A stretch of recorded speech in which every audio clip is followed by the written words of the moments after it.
palatable. But when you come for a meeting like this, most of the time you get to know the things that you can do quickly, so that you can, bridge the gap, the experience gap so quickly. So I remember when I was made 1999, and my church then, Daystar Christian Center, still my church. I was made the chairman planning committee of our convention, and I was given a position, and then I came to that place. I was so excited. I always have, the chairman will always sit at the edge of the boardroom. The boardroom, the edge seat. So nobody will start the meeting until I get there. When I get there, you know what? I was more or less going to be in charge. But I realized that after the first or second meeting, I realized I was just the leader by position, but not the leader by influence. Because whenever I say, you know what, guys, we're going to do A, there was someone else on that table. I just hope he's not on this what's it called, Zoom meeting right now. There was someone else on that table who will always tell me, who always tell everybody. I say, when he wants to disagree with me, you know what he would do? He will say, with all due respect, Mr. Chairman. With all due respect, Mr. Chairman, and then he would disagree with me. And then I would try to fight back, to try and push him back, but I realized that I was actually the only person who was pushing him back. Every other person on that table will agree with him. And once they agreed with him, there was nothing I could do. There was nothing I could do. So I realized then that my influence, although I had a position, but my influence was still a long way behind the position. So that's why I want to teach all these things. That's why we're going through all these things on Thursdays, so that at the end of the day, you will have been able to upgrade your leadership. Wherever you find yourself, you will know what to do, how to go about it, and you know what is required of you and the responsibility that will demand of you concerning that leadership role. And then by the time we're talking about leadership, it's always good for us to note that, I'm trying to share my slide here. It's always good to note that, also let me also welcome my friends on Instagram. I have my friends on Instagram here. So it's always good to note that leadership mastery, leadership starts with self-mastery. Until you can master yourself, you cannot necessarily master anybody or master leadership. Until you can master, you cannot master leadership. Guys, I'm just trying to get something. Okay, good. I'm good now. So when we talk about leadership, the first thing is that if you cannot lead yourself, then you cannot lead me. If you can lead yourself, you can lead me. And the reason why people will follow you is because they've seen that you have achieved one result or the other. You've been able to overcome some obstacles, you've been able to overcome some hindrances in your life, or some objectives in your life, and your goals have been achieved to some extent. So everything we do, we must realize that before we can say, yeah, you put yourself up for leadership, you must have been able to master yourself. And then when we talk about leadership mastery, there are three things that you need to take note of. Leadership mastery comes with three things. One, self-mastery that we're going to be talking about today. Second, relationship mastery that we've been talking about all this while. You know, when we talk about stakeholders analysis, you remember we talk about connection. That's all about relationship mastery. Because somebody wants to master leadership must first master self, secondly, master relationship, and then thirdly, master the business that they are leading. Well, I mean, when I talk about business, we're talking about even the community that they are living, the country they are living. You cannot say you want to lead us in Nigeria and you do not know the constitution of Nigeria.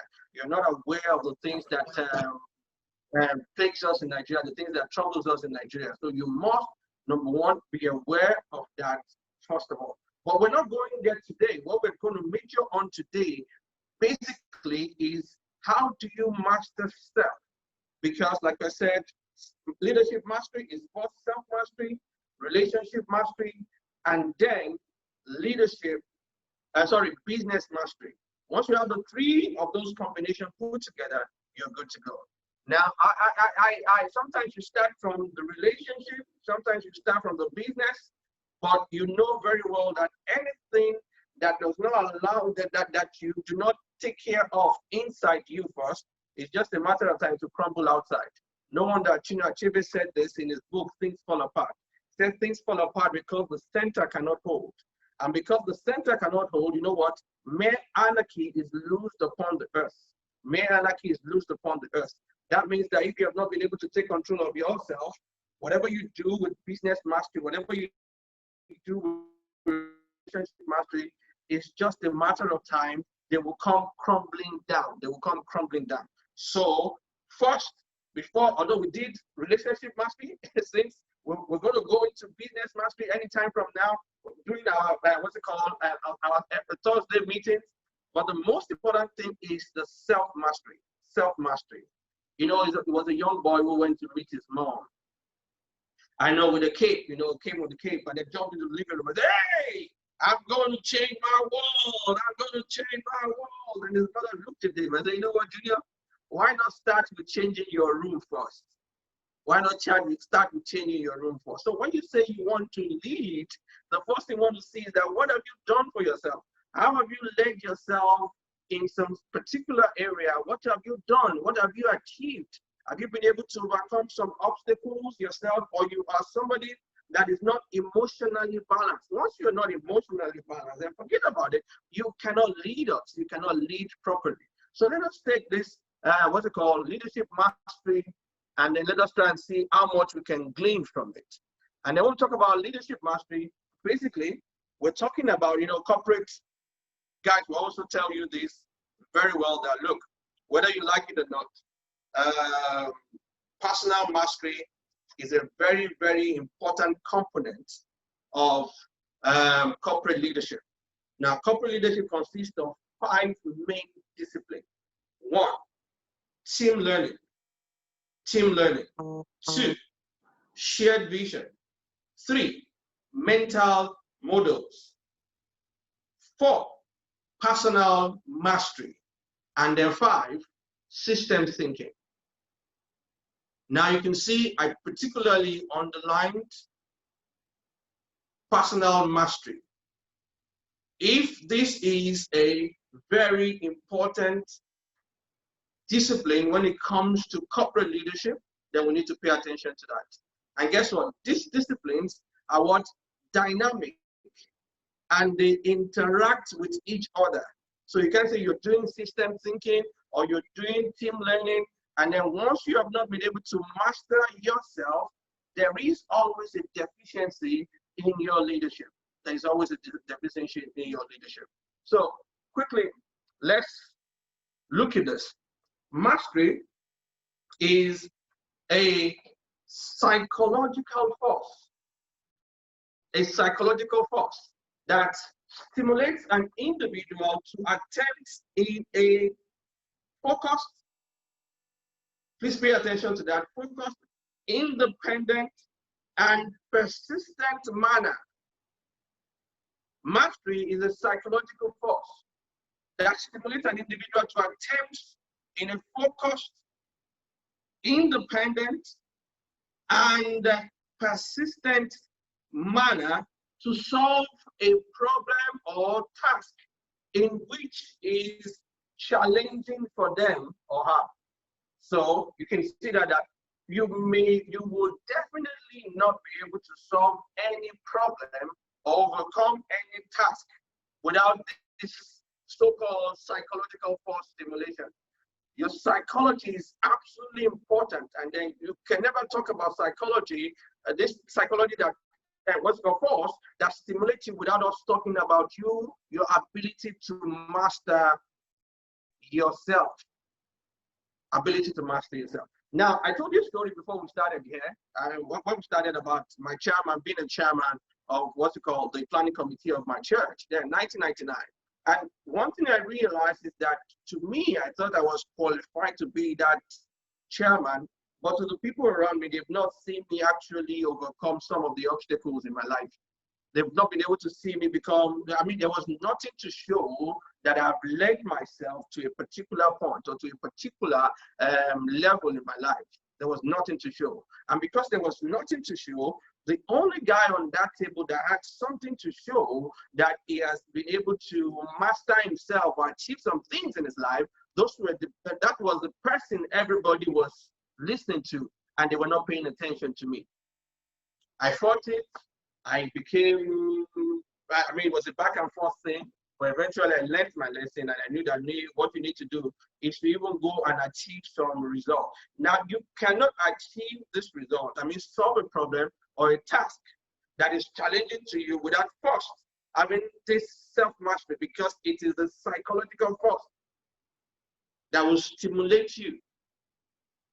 And then when it stimulates you, it makes you become focused. 1, 2, independent. Now, we need to talk about this independence. Why?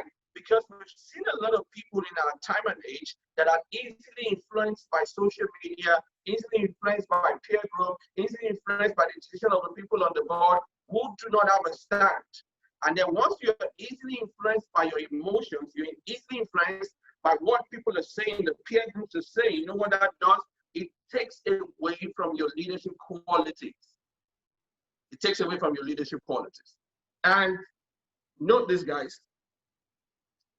Your productivity in life is directly proportional to the level of your self-mastery. All things constant or not. What am I trying to say here?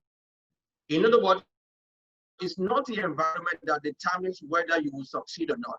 It is not the environment that, or the people around you, that will determine whether you become a good leader or not. Your productivity as a leader is directly proportional to the level of your self-mastery, whether the people like you or they do not like you, whether the environment is conducive or not conducive, whether people are for you or against you. Your productivity is directly proportional to your self-mastery. What that means is that if you want to raise your productivity as a leader, if you want to raise your performance as your leader, if you want to raise your acceptance as a leader, what you need to do is to focus more on the self-mastery, your ability to master yourself, your ability to control yourself. So that means that if I can control myself, if I can master myself, what that means is that I can raise my productivity level. So once I can raise my productivity level, you know what that means? That means the people around me will see my performance, will see my result, and then that automatically translates to influence. Remember, leadership is all about influence. 100% influence based on 100% inspiration. So, guys, instead of you focusing more on your productivity or how you can increase your productivity and everything like that, and focusing on that activity, what you need to do is to focus on your strength or the ability to control yourself and to master self. Once you master self, forget about it. The remaining is history. Now, check what this doctor said. And when he said, no, look at it, he said, research now is clear that inability to manage oneself efficiently leads to what? Premature aging. Leads to premature aging. Diminished mental clarity, and even blocks access to our innate intelligence. Now you can see that. Inability to manage oneself, in other words, inability to master yourself, leads to what? Premature aging. Let us even leave that. Diminished mental clarity. And then one of the things a leader actually needs to attain success and to be a high performer is their ability to think clearly. To think clearly. Mental clarity. I know where to go. I know what I want to do. I know what we're supposed to be doing. I know where we're supposed to be going. Like the sons of Issachar, they understood the time. And then once you as a leader do not understand the time, you do not understand the direction, you would mislead the people. So if mental clarity is a critical requirement for performance as a leader, now we're telling you that if you do not know how to master yourself, self-mastery, it is going to diminish that ability to think clearly. And not just that, it can also block access to your innate intelligence. How many of us have gotten into a situation in our lives where you actually feel that, come on. I mean, you're in an exam room, you're about to write an exam. And then deep down in you, you can see the question, you know the answer. You remember you read this question and you solved this problem some couple of weeks ago or some couple of days ago.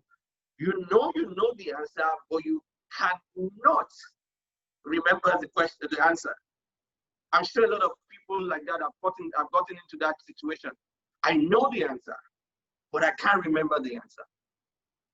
There is a blockage of access into your innate intelligence.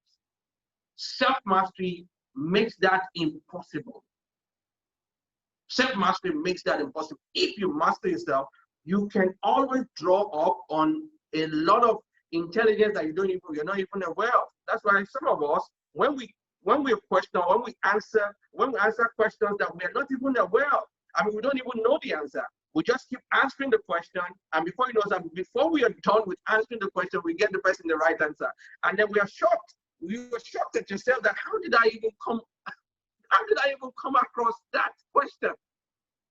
Basically, it's because you have mastered yourself, and then you've been able to walk on the intrinsic, intrinsic mechanism that can help you get this thing to the point where you are not blocked.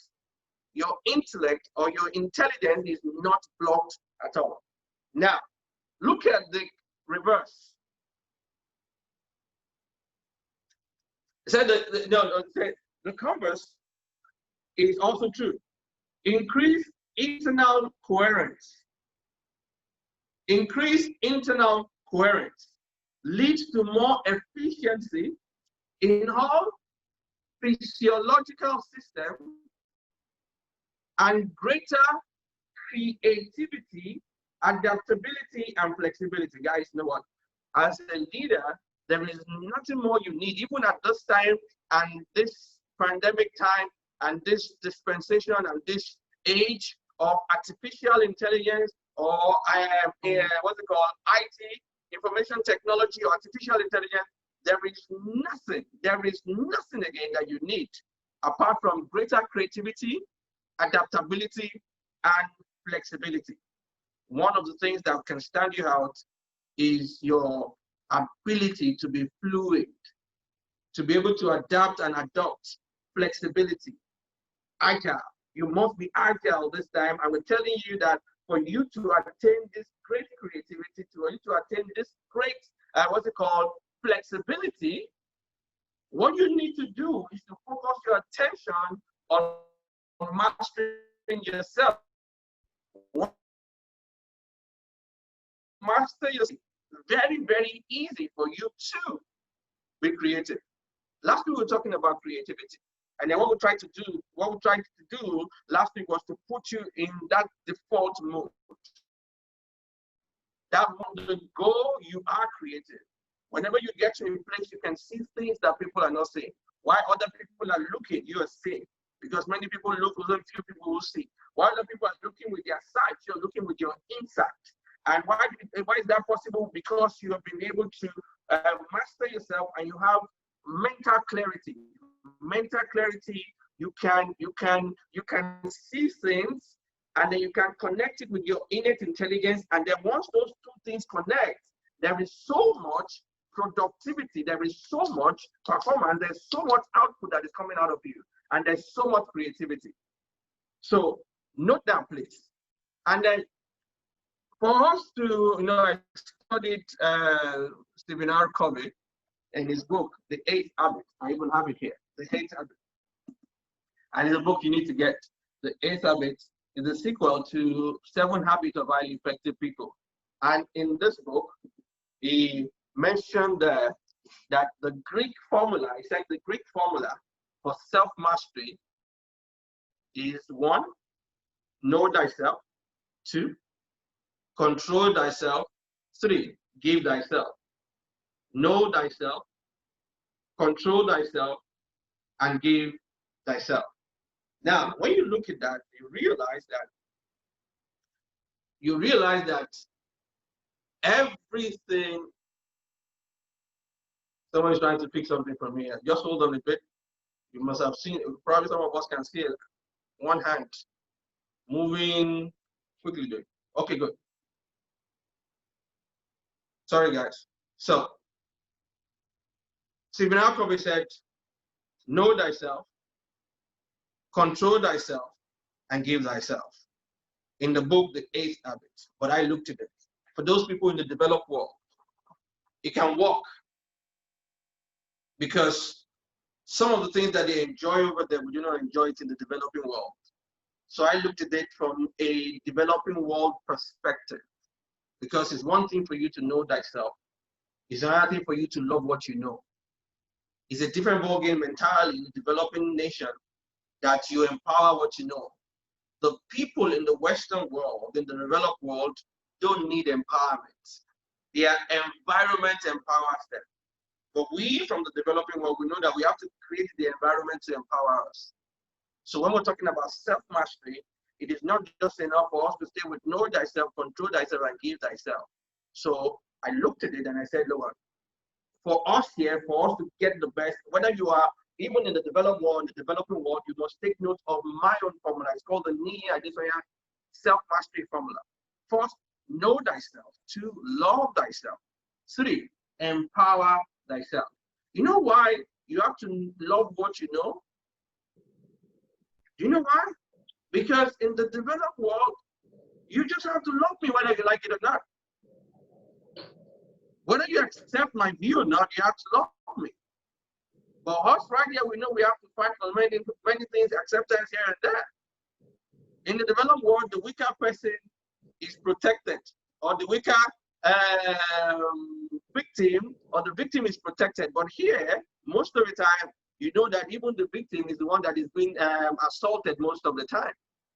So because their environment empowers them, our own environment determines or demands that we have to create our own environment to empower us. And not just that, control yourself. Once you have empowerment, once you have power, then you need to realize that power without control is destructive. Power without control is destructive. Power is actually knowing that you have a right to do this, but you refuse to do it. You have a right to spend that money, but you refuse to spend that money. You have every right to be at this place. It is not against the law. It is not a sin, but you decided not to go to that place. That is control. Control is actually having access to things and not even using it. Control also is knowing fully whether you're not supposed to have that, and because people are not around, and because it's something that people may not get to know after a while, you decided to go for it. You decided to go and take it. That means you have lost control. Now, when we talk about empowerment control, most of the time, we need to also realize that part of control is your ability to give thyself. We talk about this, to give thyself. You give you. Now, I know somebody who is a master of self. When I look at their bank statements, I can really tell whether they are a master of themselves or not. This is how you know somebody who is a master of self.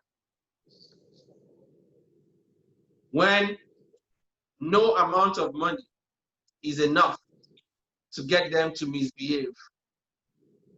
And that's why those of us who are in Nigeria, you realize that when you see the touts and the talks in Nigeria, and then when they fight over little amounts of money. I mean, sometimes they can fight over 100 naira. That is less than, God knows, not even $1. They can fight over 500 naira, $1. They can kill themselves over $1. That means they do not have control. And because they do not have control, they lose all decorum. Sometimes you need to test your self-mastery by looking at some particular kind of money in the account and not being able to spend it. Give thyself. It's important you give. And then the last one is talking about renew yourself, because most of the time we know how to give, but we do not know how to renew ourselves. We're talking about that as we move on quickly. Let's talk about know thyself. Know thyself.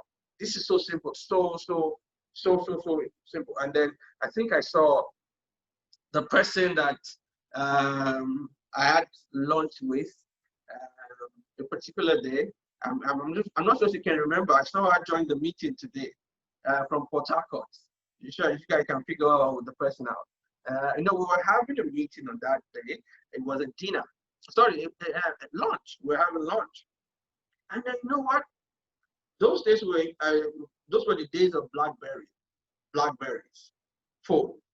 I had a Bolt 2. I'm sure she doesn't know what happened on that day, but she'll be surprised right now. I had a Bolt 2 Blackberry, and then she was using a Javelin Blackberry phone.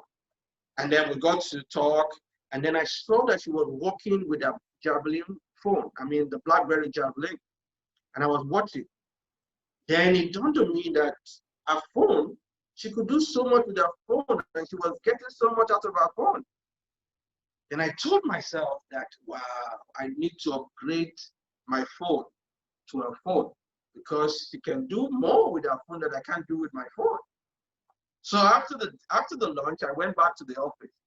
I told my guys in the office, you know what, you guys need to change this phone. Change it from Bolt 2, Blackberry Bolt 2, and upgrade it to a Javelin. And then my people started laughing at me. That's right. Bolt 2 is an upgrade of Javelin. So it wasn't the phone that I was using. It was more about the knowledge I have about the product that I'm using. She was able to get more out of her phone because she had more knowledge than I do.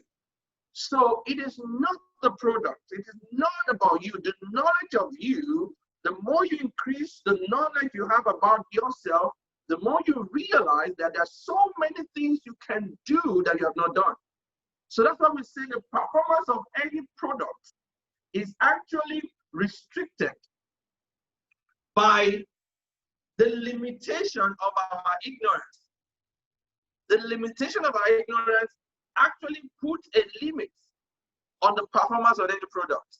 So if I had a Bolt 2 Blackberry and I'm still envying somebody who had an inferior phone, and I was asking my people to upgrade my phone, then it is not about the phone, it's about my thinking, it's about the knowledge that I have. What that tells us is this: the more you know about your product, the more you get out of that product. So the more you know about yourself, the more you get out of the product called you. So taking a self-discovery trip is absolutely important. Look, guys, I know what I'm good at, and I know what I can fail woefully at. Now, because I know what I can fail woefully at, I always try to avoid putting myself in public, exhibiting my weaknesses. So what I do most of the time, or even all of the time, is to cover up my weaknesses by getting help or getting a paid staff to cover up those weaknesses. Now, guess what? In my office, when we employ people, I always tell people, you know what? I'm not looking for a speaker. I'm not looking for a speaker. I'm not looking for somebody who is very eloquent, because that's not our problem in our office. So one of the things I look for before you can work for me in my office or work with me in my office is that you must have the ability to write. You must have the ability, because I'm aware that when it comes to writing, I'm woeful. I'm not that excellent. I'm not exceptional. So because of that, once I can have the little box to employ, it would be stupid for me to be employing based on my strengths. No, I need to staff my weaknesses. But how do you know this? How do you know what to do if you have not actually figured out who you are, your strengths, and your weaknesses? You must find out. You must do a psychometric test on yourself. You must figure out your strengths and your weaknesses. You must know this product called you. The more you know about this product called you, the more this product called you can increase your performance. So know thyself. Now, after you have known yourself, the next thing you need to do is to place value on what you have discovered. Now, this is what I figured out when people start discovering themselves, especially when we did all this self-mastery, when we did all these sanguine psychometric tests and everything before, self-mastery tests, you know what? We figured out that some people begin to envy some other personality. And not realizing that every temperament has got strength and weaknesses. Every has got strength and weaknesses. So if you've got strength and weakness, everybody's got strength and weakness. But most of the time, if I am a sanguine, I'm the one teaching the temperament stuff, I will always elogize my temperament, and then I'll probably bring down the others. And then all of you will be envious of mine. But this is it. Once you discover yourself, you realize that there are some things that you do not know. You realize that there are some things that you do not have. So if you know there are some things that you do not know, that are things that you do not have, the first thing you need to do before you start beating yourself down is to fall in love with what you have discovered. You must love what you know. That's what I say, know thyself, love thyself, love yourself, love the shape of your head, love the eyes that you have, love the shape of your body. Because you know what? If you do not love yourself, do not expect us to love you. Do not expect us to love you. It's not going to work. You must love yourself. After you love yourself, then you expect us to love you. Because nobody goes to the market and say, you know what, this book is 10,000 naira. And then you go to the market and you say, you know what, no, it's not about 10,000 naira. I'm not going to do 10,000 naira. No. Let me pay you 20,000 naira. Nobody does that. Nobody does that. Rather, people will tell you, is it 10,000? No. I need you to buy it for 5,000. People will always bring down the value you place on something. And just imagine that you place no value on yourself. That means we will tread on you, we will trash you down, and everything like that. We would probably commonize, if there's any word like that. But this is it, guys. Once you place value on yourself, your journey just started. Your journey just started. So don't forget this. Know thyself, love what you know. Now, when we talk about placing value on yourself, we are actually talking about your self-esteem right now. Because actually, self-esteem is the ability to form an accurate identity and then place a value on that identity. Know thyself, then love thyself. The ability to form an identity. You discover yourself, and then you put a value on yourself. It's good to see Reverend Andrew Bauer on the Instagram page. Thank you, Reverend Andrew Bauer, for joining all the way from Canada. Instagram, it's good to see you, sir. So you must love what you get, what you know. But that's the beginning of your self-esteem. You must attach a value to it. Now look at me, guys. Don't allow anybody determine how they will relate with you. It's like handing the remote control of your life to someone else. Nobody should have the remote control of your life. You should discover who you are and place a value on it. And when you place a value on it, just like a good that is asked 10,000 naira on it, we want to bring it down. You have to retain and push that standard up and make sure that we get that thing for that 10,000 naira. And you must do everything within your power to ensure that thing stays at 10,000, impossible, 12,000 naira. You have to push the boundary. So you have to place an identity on yourself and place, attach a value to it. Attach a value to it. And not just that, you also need to realize is that, look, your self-esteem actually determines your self-manifestation. Yeah. But your self-esteem comes from your self-image. What do you see about yourself? What do you hear about yourself? Because you know what? Your self-image actually affects your self-esteem. If you cannot see yourself with the right perspective and the right interpretation, or with the right narrative, then your esteem goes down. And once your esteem goes down, you're not placing a value on yourself. Your self-manifestation is destroyed, is below average. So what I tell people is this: control what you see, control what you hear. If you can control what you see and what you hear, then you can control how you feel. Look, there is always something we call the atmosphere for productivity, atmosphere for miracles. Even there's an atmosphere for self-esteem, a sound self-esteem. So that's why you cannot allow anybody just come into your atmosphere and pollute your atmosphere and say things that will make you start thinking and start looking down at yourself, because it's very dangerous when people say things and you start looking down at yourself and you start feeling as if you're not worth it. It's very dangerous. It can affect you and affect your productivity. And then once you start looking down and you know what, it will affect your leadership.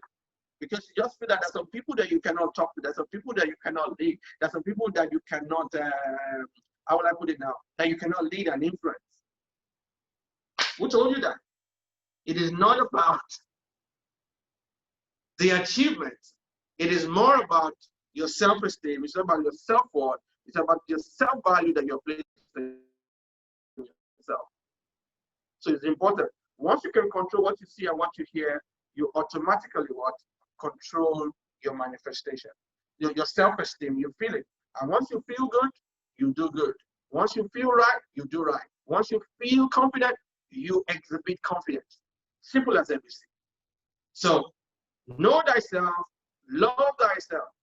Know thyself, love thyself, and loving thyself is attaching a good value to yourself. Now, quickly, let's go into that. I know we said know thyself, love thyself, and the next one is empower yourself. Empower yourself. Now, real empowerment is empowering our thoughts, our feelings, and behaviors. Now, this also connects to the last slide that I shared. And we also need to set up our environment to empower us. We also need to set up our environment to empower us. Now, look at this guy. Once I can control what I think, then I can control how I feel. Once I can control how I feel, then I can control how I behave. That's my self-manifestation. I know what my self-manifestation eventually affects my environment. We can. But sometimes this is where the problem lies. Once we allow the environment to dictate this process, to start this process, it becomes chaotic. It becomes a situation where we lose control of the whole empowerment thing. Because this is the environment can never give you what's the right things to think about if the environment has not been controlled. So because you have not controlled your environment yet, so what you need to do is to control what you think. Like I said some couple of minutes ago, or some couple of seconds ago, control what you see, control what you hear, you will control what you think. Once you control what you think, what you hear and what you see, you will control what you think. That is why in my house, there are some programs that can never be watched. No, you can never see those programs. Not in my house. For those of us who are from the Yoruba land, there's a particular program that you can never watch in my house. And then those of you who are from the Yoruba land, you understand this in Nigeria. It's called Labe or Ikombe and all those things. You can never see that in my house. Because you know what? There's so much energizing of evil power that it can affect the atmosphere. Do you know why children run away from the dark? It's because we have fed their mind with the power of the darkness. Kids who don't know anything bad is going to happen in the dark. They'll go into the dark and they come back. But most of the time, they are afraid of the dark. Why? Because we have been able to influence them or infect their mind or their thoughts with the power of darkness. So one thing you need to do, control your atmosphere. When you control your atmosphere, how do you control it? Control what you see and what you hear. Control the kind of things the people around you listen to. So if I were close to you and then you're doing stuff and you are always after some ugly kind of program, some ugly kind of books, some ugly kind of association, you know what? We can never be close. We can never be close.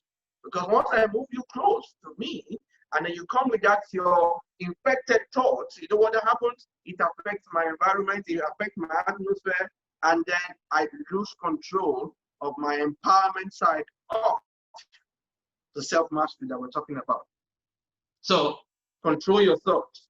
And when you look at this, when you look at this, you see the feeling, the thought, the feeling, they are connected.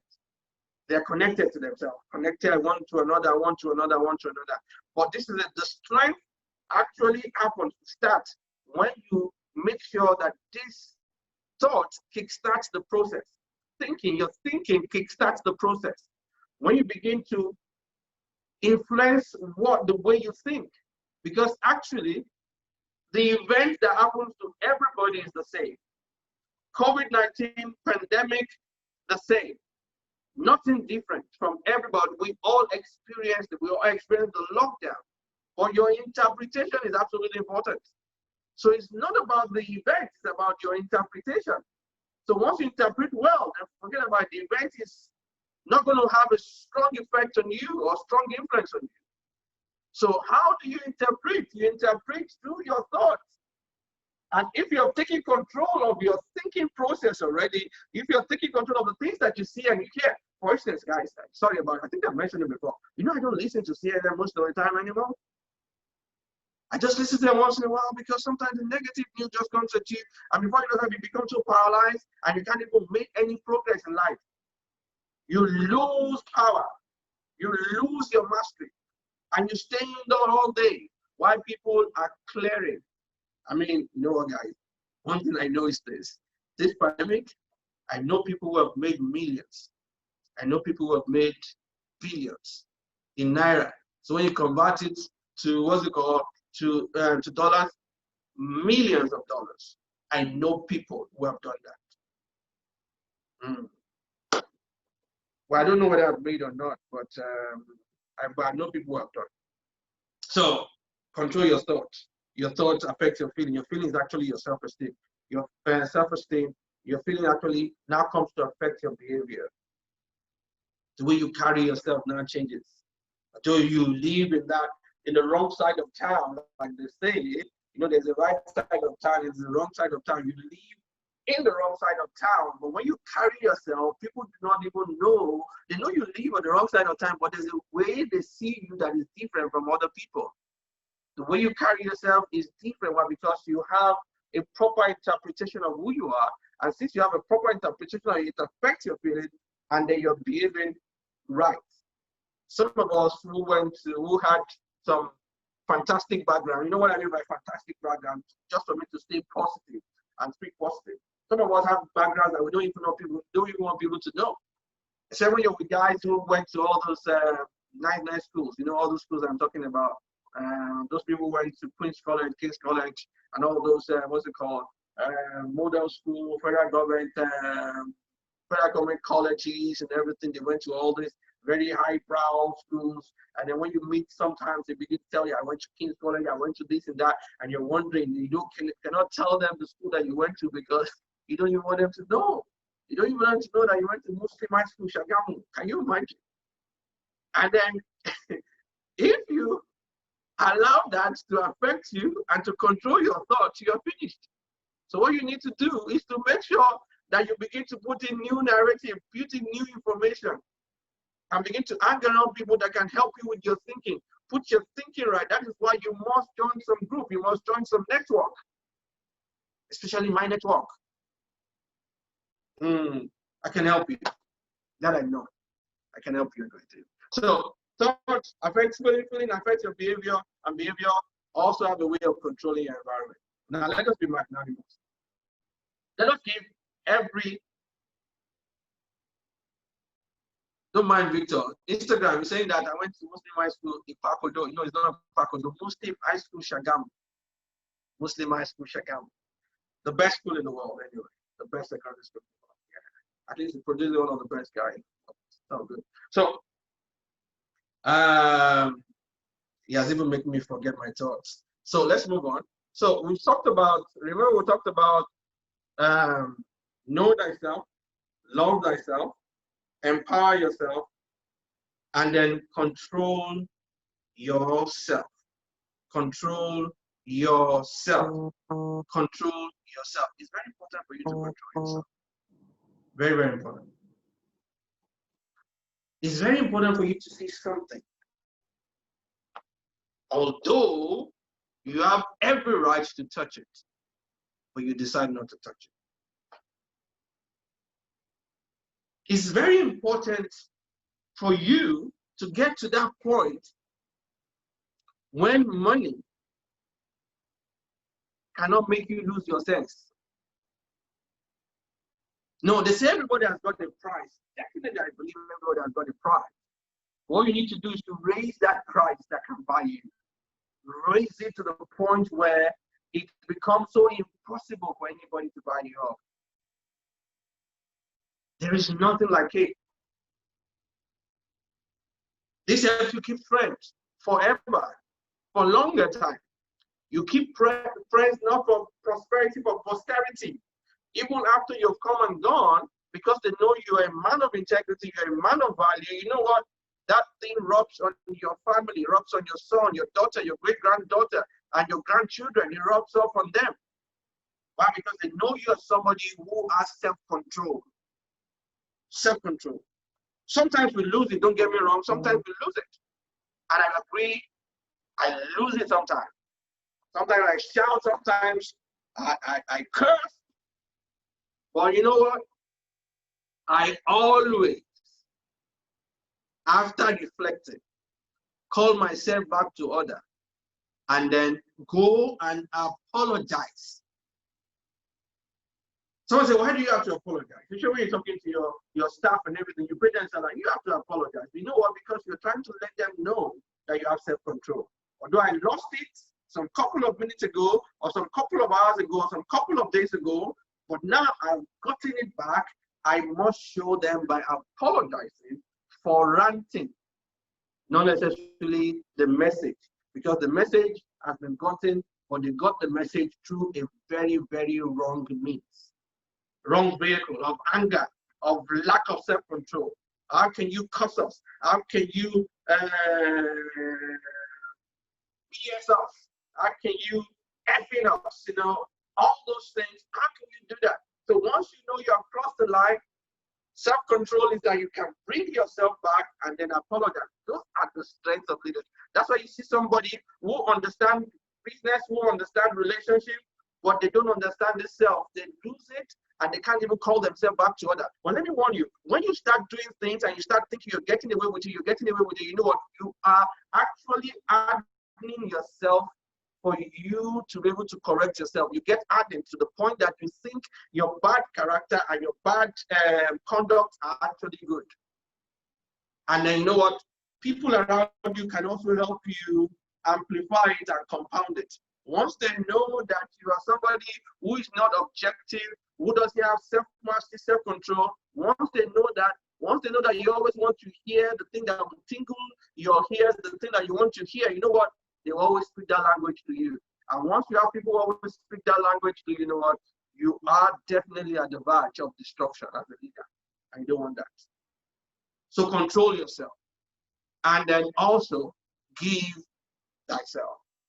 Giving is important, my brothers and sisters. Giving is important. Giving, give, give, give, give, give, give, give, give. Like I said, I don't know whether you've mastered yourself or you're ready for leadership. When I look at your bank statement, I want to look at your bank statement. I want to figure out how many people you have helped. How many people you have helped? The greatest things you can ever achieve, go and ask people who are older people. That's why I love bringing them to my Monday webinar. People who are 70, 80s, and 90s, they have the right perspective to life. They have the right perspective to life. They will tell you the importance of being a blessing to people, being of help to people.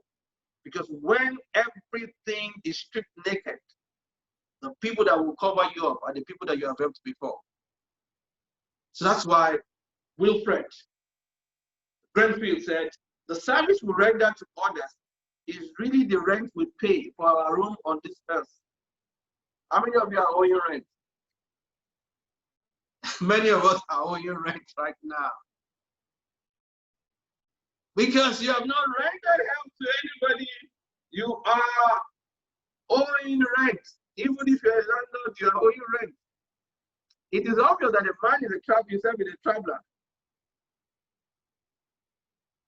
Is a traveler. The man is obvious that the man himself is a traveler, that the purpose of this world is not to have and to hold, but to give and serve.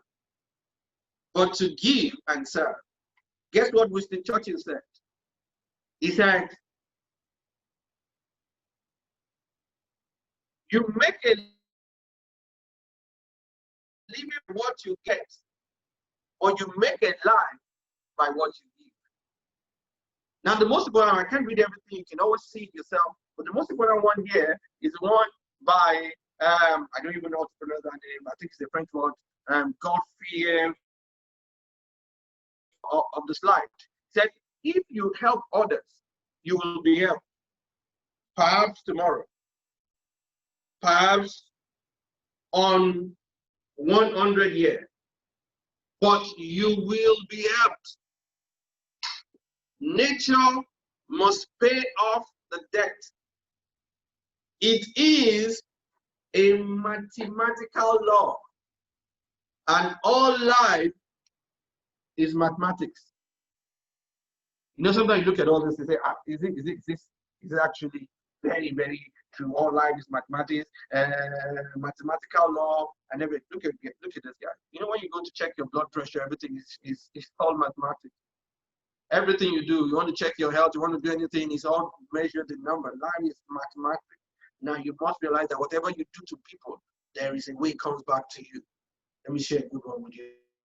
You know, there was a time before my mother went to be with the Lord, and then, you know, I was bringing her from my hometown to my house to spend some time with me, and then in my car, she just collapsed. She had what's it called, diabetes, and her sugar level just went low, and then she went off. Well, then immediately, what I did was drive her straight to Lagos State Teaching Hospital. Lagos State University Teaching Hospital in Ikeja. Drove us straight there. And then you know what it means, like to get into a public hospital and you don't have what's it called, you don't have you have not registered, you don't have a card, you don't have this and that, and then you have to go into emergency. And then all of a sudden I just realized how I'm not prepared for this. Everything was going up. Everything was going up. And I got to a point I was not looking. All of a sudden, I now saw some people coming in to the emergency, coming into the emergency. Once they got into the emergency, I can hear an echo. Sorry.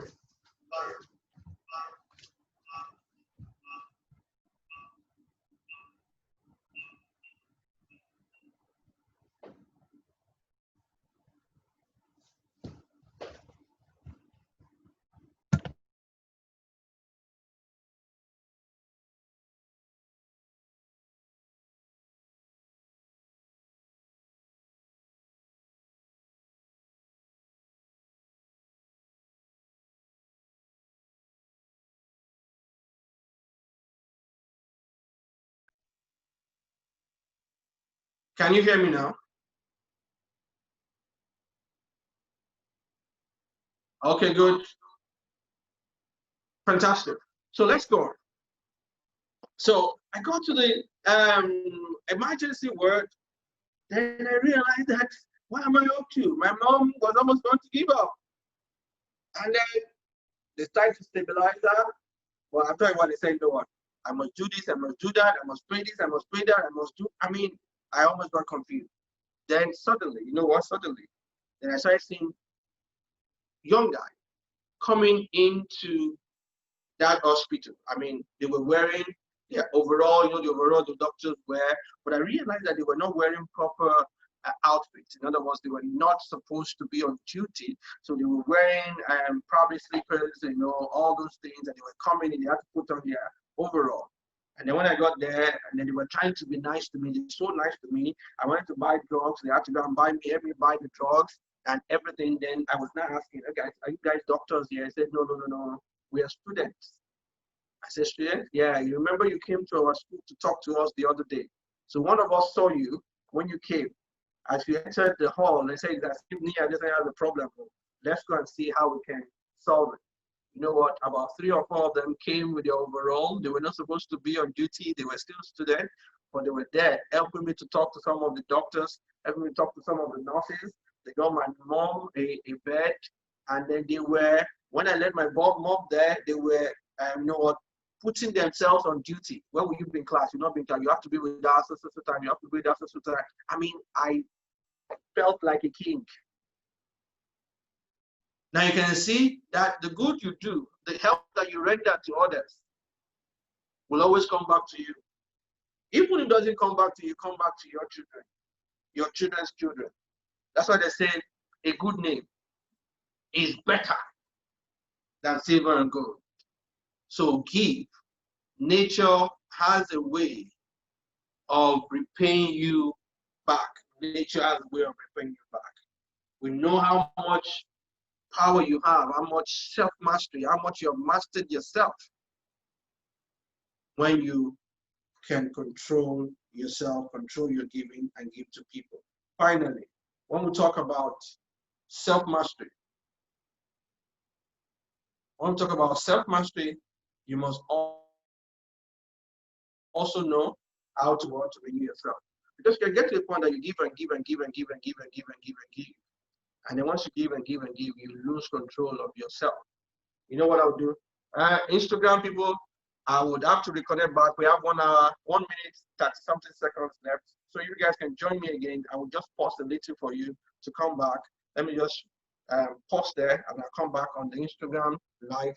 So I'll pause a little, don't worry. I'll just make sure that I'm just talking about the last slide before you come back. So good. So guys, it's always good to give. My Instagram, my Zoom participant is always good to give. You must always have a budget to give.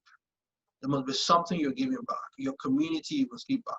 That's why I kept telling people this time and age, this pandemic, the voice that you hear during this pandemic, the voice that was caring, the person that was caring, the brand that was caring to you is the one that you will trust after pandemic. The brand that you see, the person that is compassionate, the person that is blessing you, the person that is giving to you is the one that you will trust after pandemic. That is why you guys must have a budget. I don't care how much you earn. I don't even care whether you earn or you don't earn. There must be something that leads you to the community, to lead you to humanity. That is what shows us that you have mastered yourself. Now, when I see people, you know, sometimes you test people with money. When I see people who can let go of some particular amount of money because of the influence or the impact the money has on them, you just know there's something missing with this person's self-mastery. Giving is an indicator of how much you have mastered yourself. Actually, self-mastery is giving, give of yourself, show some love, show some care, show some affection to people. So finally, we deal with this. After you have giving yourself, you know, you can give and give and give and give and give and give and give, and you now get to the point where you have exhausted yourself. That is why everybody must realize that when you give out energy, you must know how to replenish energy, how to replace energy. And you must know what depletes your energy. And once you know what depletes your energy, you must know how to replenish your energy. It is very important for us to know this. You must know how to replenish energy and deplete and you have to stop what depletes your energy. Now, look at this. As you grow older, you are not given to time management again. You are given to energy management. That is why you would never see me argue some point or get on social media and be arguing on somebody who has got nothing to do with me. I would not get myself into that. Even football now, I even actually discuss football and argue about football.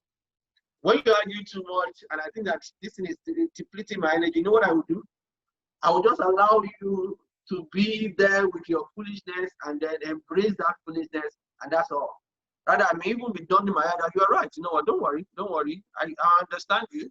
I understand. What I'm trying to do is to conserve my energy, because I need my energy to be able to think. I need my energy to be able to talk. So when you give of yourself, you're releasing energy. You are giving out your energy. So you must also know, how can I replenish?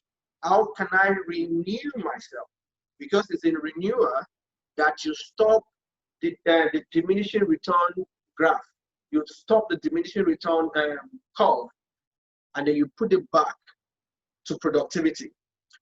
People who produce, who are very active, who are very productive and great performance, high performance, most of the time, they do not know when they start diminishing in performance.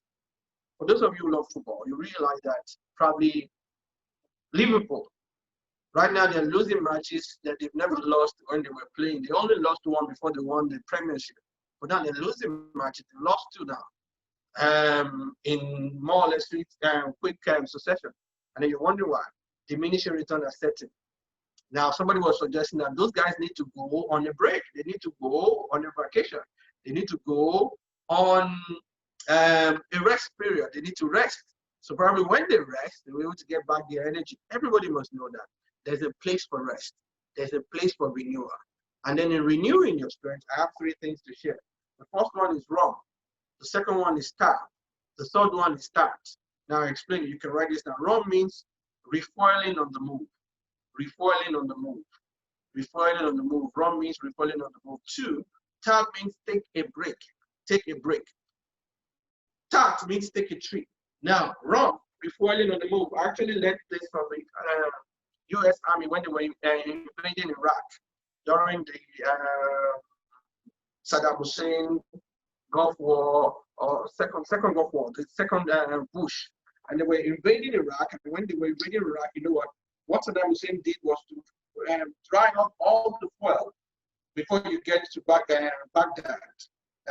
Basra, I think Tikrit and everything. He dried all the fuel and made sure that there was no fuel for anybody, for them to be able to refuel their tank. There's an echo. Okay. By the time I see Larry, my time is up. Yeah, the time is up, and we didn't hear the last 20 seconds. There was a kind of echo. You were talking about tap, take a break, and we didn't hear the TAT. Yeah, the TAT is take a trip. Take a trip. Wrong, refueling on the move. You must know how to refuel while you are still at work, while you're giving. You must know how to take that 5 minutes, that 3 minutes, that 2 minutes break. And then how do you do that? The most important thing you want to do to yourself for you to regain your energy is to distract your mind from work. And then when you get into that small room, that white small room, you know the white small room? I'm trying to signal here. You know the white small room? I mean, where you sit down and you download and you know what I'm talking about. So you sit down there, what you want to do is distract your mind from work. What we're inviting people to do is to, think about themselves going on an elevator or an escalator, or most importantly, an elevator. You go through an elevator in your mind, you're going through the stairs and you begin to count the number of the floor 1, 2, 3, 4 to 11, and then you come down what you want to do is to distract your mind. Most of the time when you do that, you sleep off. And one other thing we also try to tell people is that you breathe in and out. Breathe in through your mouth breathe in through your nose and out through your mouth. I'm very particular about that because sometimes when you breathe in through your mouth and you breathe out through your nose, you may have some visitors that you don't want to have. So, but you breathe in through your nose and breathe out through your mouth. What that does is to calm you down and make you relax and distract your mind from work. But there will come a time when that will not be enough. That will not be enough to renew your energy. You've done it over and over and over again, but you know after a while it doesn't work. Because after a while you must change strategy and not just do run. You now begin to do tab. Tab is take a break, take a break.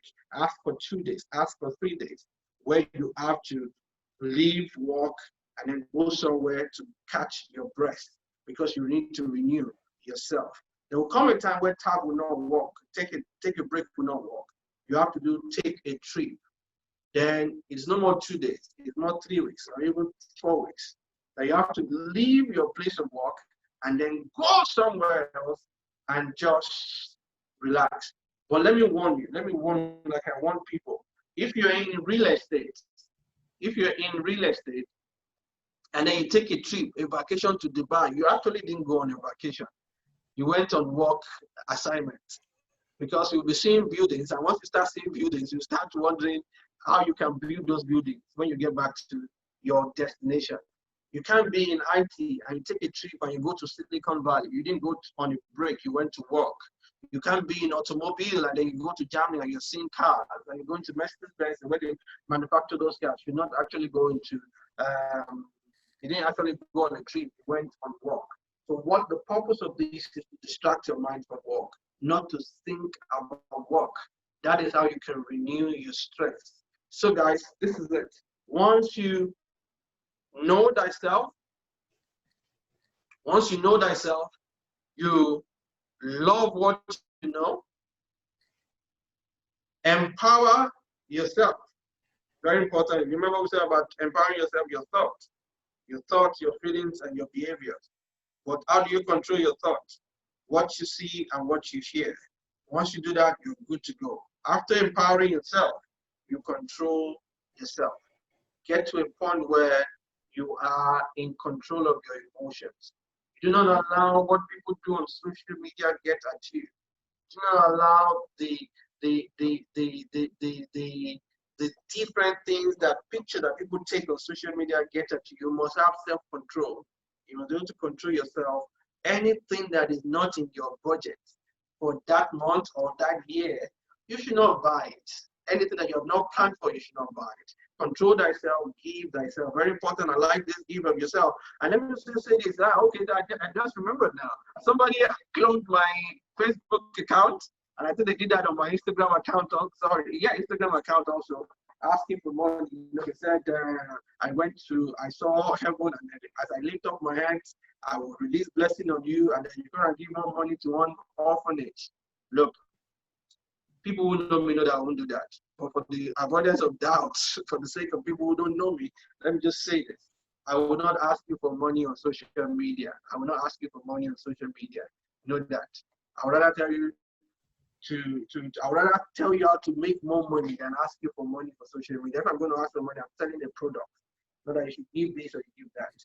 But after, let us just take that. But you must give. And not just give, you also must know how to renew yourself. Because you can give and give and give to the point that you outgive yourself or you give yourself to stupor. You don't want that to happen to you. Thank you so much for your time. And then I think at this point, we'll take some questions, if you don't mind. Over to you. Awesome. Thank you. Now, Thank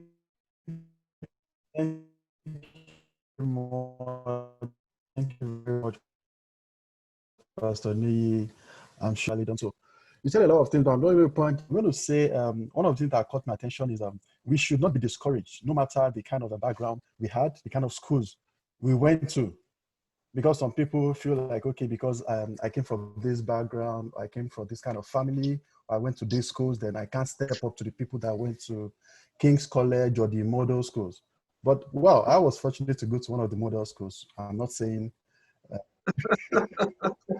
Lucky you. And I'm happy I did. But if we didn't go, well, we should come out of that place and use what we have learned. Like some of the things we learn here are the things we use like every day. And it actually helps our life. We don't get everything in school. Like all these things we are getting here, we don't get some of these things in school, not in secondary school, not even in the university. But you get all these things when you attend webinars like this. So they are powerful, they are awesome. And talking about the ROM tab and TAT, yes, we need it. And one other thing you talked about at the time when we need to take a break.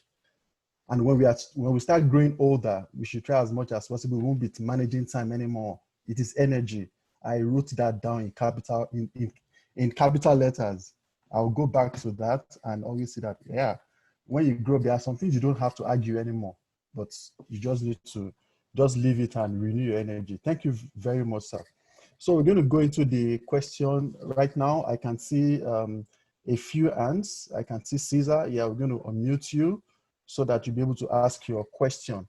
But before that, I have the very first question I have here is, how do you resolve this discrepancy that you have noticed between what you know and what your actual actions are?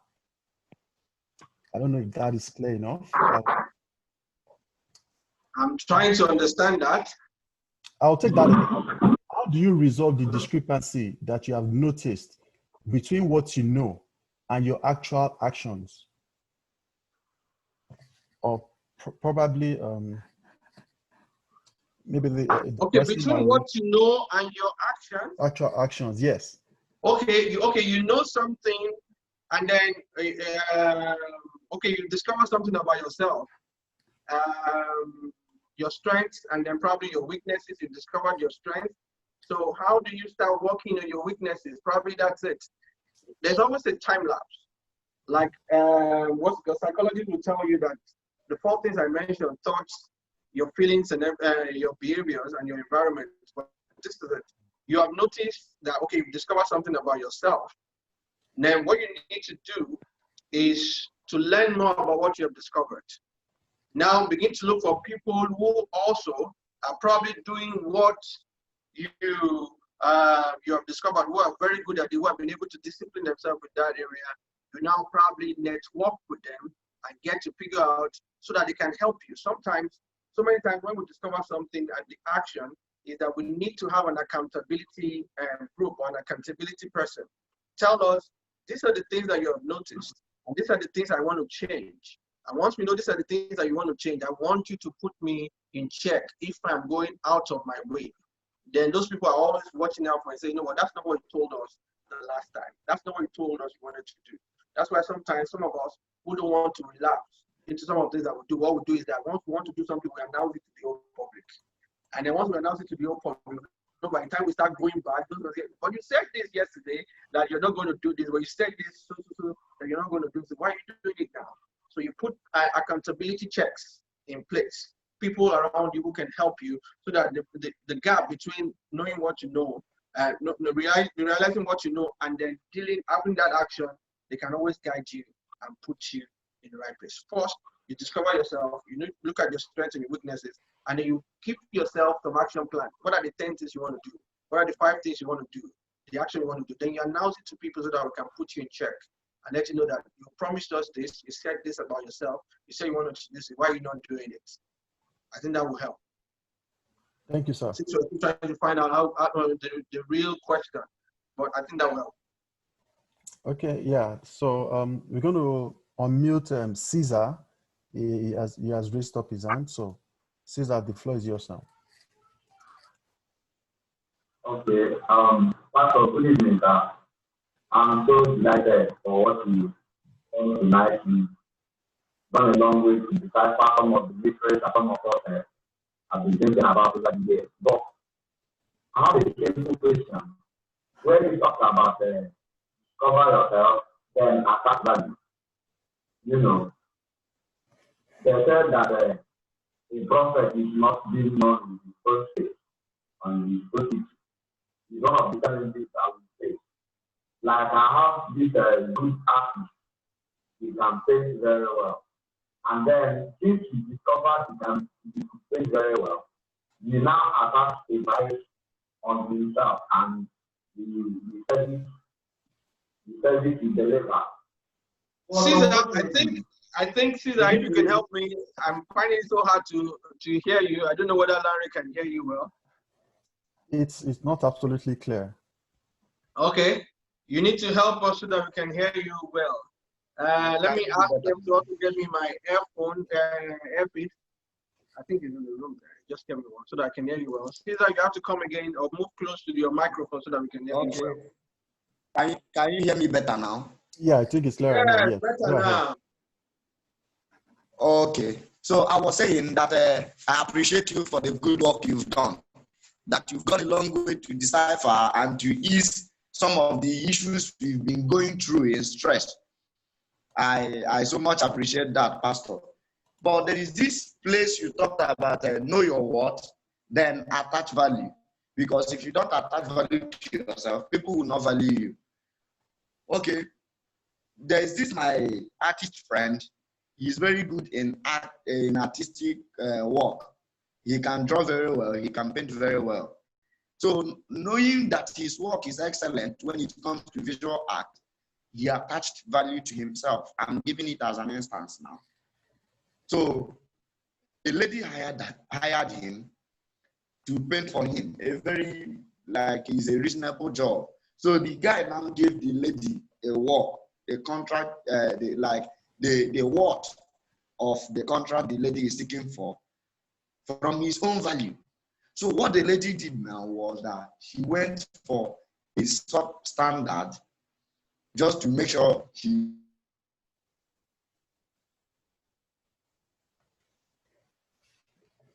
Oh, Caesar, we lost you. the quality of work he could deliver is not negotiable. Like, it is not in doubt. But on the long run, we found out that because of the attachment he put on himself in the place of value, the work escaped him. I'm just using that as an instance. So this may differ from what you actually talked about on creation of value on oneself. But I just used it now because it's a practical example and scenario of someone who understands himself and attached a value. So he now came back, even begging the lady to give him the work at a lesser rate compared to what the inferior man was even doing it for the lady. But then it was already late. So that is it. Most times, I think we tend to lose opportunities by attaching values. So what do you have to say about that, Pastor? Okay, good, Caesar. Thank you for the question. Now, when I started this discussion, I gave you 3 things in leadership mastery. Number 1, I said self-mastery. 2, I said business mastery. 3, I said relationship mastery. What we are talking about here is business mastery. But you know what? This is self-mastery is more about your ability to control yourself, your ability to control yourself, and ability to control who you are. Now, this is the guy in question is trying to, he can draw very well, but he has not been able to raise his own value as an individual. Because actually, if he has been able to raise his value as an individual, he will not go back to that same lady and try to look for a lesser amount to the product and trying to get the business back with a lesser amount. Now, this is what I mean when I say attach value to yourself. You know you're a good artist. You can draw very well. Believe first in yourself. Treat yourself that way. Talk that way first. When people come to meet you, let them know that, okay, this is who I am. Whatever I'm going to do, whatever I'm doing is the best in town. This is what I do. You talk more about yourself, what you can release. It's when you start doing that, it takes time for people to be able to adjust to that. And then again, by the time you start talking about the business and mastery, then you begin to look at some things. Where are you located when the lady came to meet you and give you a job? Probably you are the wrong side of town or the right side of town. And then all those things also determine the kind of price you put on your on your goods or your product. Look, let me give you a good example of myself. I started my business. When I started my business, speaking business, I was so afraid to charge people 1 naira. I was so afraid. But the first thing you need to do is to show them what you have, show them your skills. After you show them your skills, then you can now begin to increase the monetary value. First, you show them your intrinsic value before you now begin to begin to ask for the monetary value. A good example, actually, is when I got a job with 7-Up bottling company. So let me mention it. Okay, I got a job with a bottling company, and then after a while, you know, I got into the office. I knew what I can do. I knew what I have. I knew my strength. I knew my ability. So when we discussed and we negotiated, they actually negotiated me down to 250,000 naira. I'm talking about 2005 to do a job. 250,000 naira to do a job. Now, you know what? I didn't argue with them. I didn't argue with them. It was based on what they wanted to pay me. They've not seen my value. It's only me that know my value. It's only me that know that I can do more things. And they were trying to threaten me that day with their negotiation that the guy who did this job last year is an American. It's because it's not in Nigeria. That's why we came for you. That's why we came for you. And you know, all those things are all negotiation tactics. And I'm looking at them, I'm just, no, I can't say too much. I can't make a demand until you have seen my true worth. So I did the job, 250,000 naira. Moreover, I've not even earned that money before as a speaker. So that was even a milestone. So after doing that job, 250,000 naira, now they saw what I could do. Wow, fantastic. Can you imagine? Oh, and then 1 month later they came. When they came 1 month later, guess how much they paid me? 1 million naira in 2005. 1 million naira to just make a two and a half hour speech. 1 million. You know how much that is in dollars? Don't convert it with the present dollar now. Dollar rates. Don't convert it. What am I trying to say, Caesar? You are the one who knows your value. You are the one who is aware of what you're worth, but we're not aware. But you must show us that first. You must manifest it. After you manifest, that's when you can start putting a particular amount on that. Now, if I were your friend, what I would have done is to even paint some things and give it out. And tell them to go and find out the kind of brush that you use, the kind of paint that you use, the kind of, accuracy that you have done when it comes to drawing. So when you have done that and you give it to them and say, show them to your friends. And then they show them to their friends and say, wow, there's no painting like this. Wow, who did this for you? Then at that point in time, they have felt your value, then you can raise the stakes. Hope Caesar is still there. You can raise the stake. Now, when we talk about place value on yourself, we're talking about you first. Placing value on yourself, moving yourself to a particular point. But other people may not see it. You need to show them what you have. You need to show them what you can produce. After you've shown them all that, then you can now start increase your stake of your value. I got a job also with one of the telecoms company. I mean, they priced me down. And I'm not even I'm talking about 2010. They priced me down, but I didn't care. My job, my goal is, let me come in first. I came in, I did a job. I was not even talking to any one of them again. It was the MD of the company that was not talking to Stephen Evans. He gave me his card. We became friends. And then I was able to show them the value that I have. At that point, I was now the one dictating what I wanted. And then once they can't meet it, they started negotiating and advising that please, more or less begging, that please, you need to take this. This is what we can afford right now. But guess what? I had value. I placed value on myself, but I was priced down. That was not the problem. Let me do the job. Feel what I have. Feel what I know. Once you can feel it, once you can see it, then we will come back to the table and renegotiate.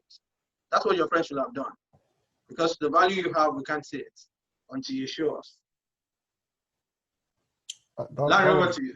That was awesome, sir. As in, you gave it, as in, you explained even beyond what I thought it was going to be. So I'm sure he got it, and every other person that may have any similar question. I can't see any hand right now.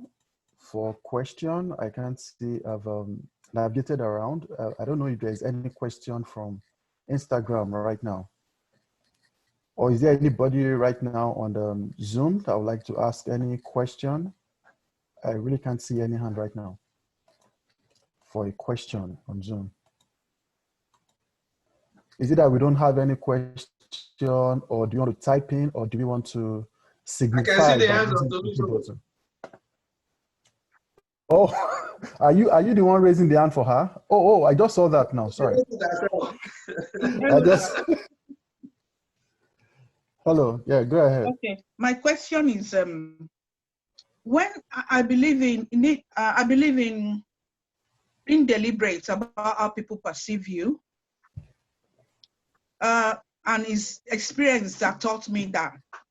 But I'm just a normal person. I just behave the way, you know, normally. Yeah, you can read me easily, and whatever I want to do, I'm so plain. You can read my emotions and all that. But when do you get to be deliberate about how people perceive you? Is it when you are into business mastery? When can you be deliberate about how people perceive you? Immediately now, from now on, talking about self-mastery, that's when you become deliberate about it. You become deliberate about how people want people to treat you.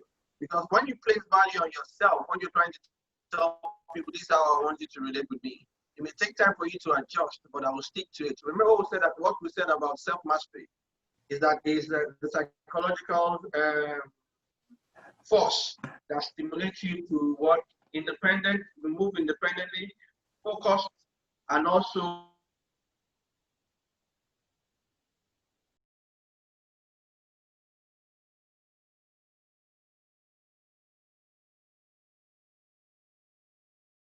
Lost you there, sir. persistent.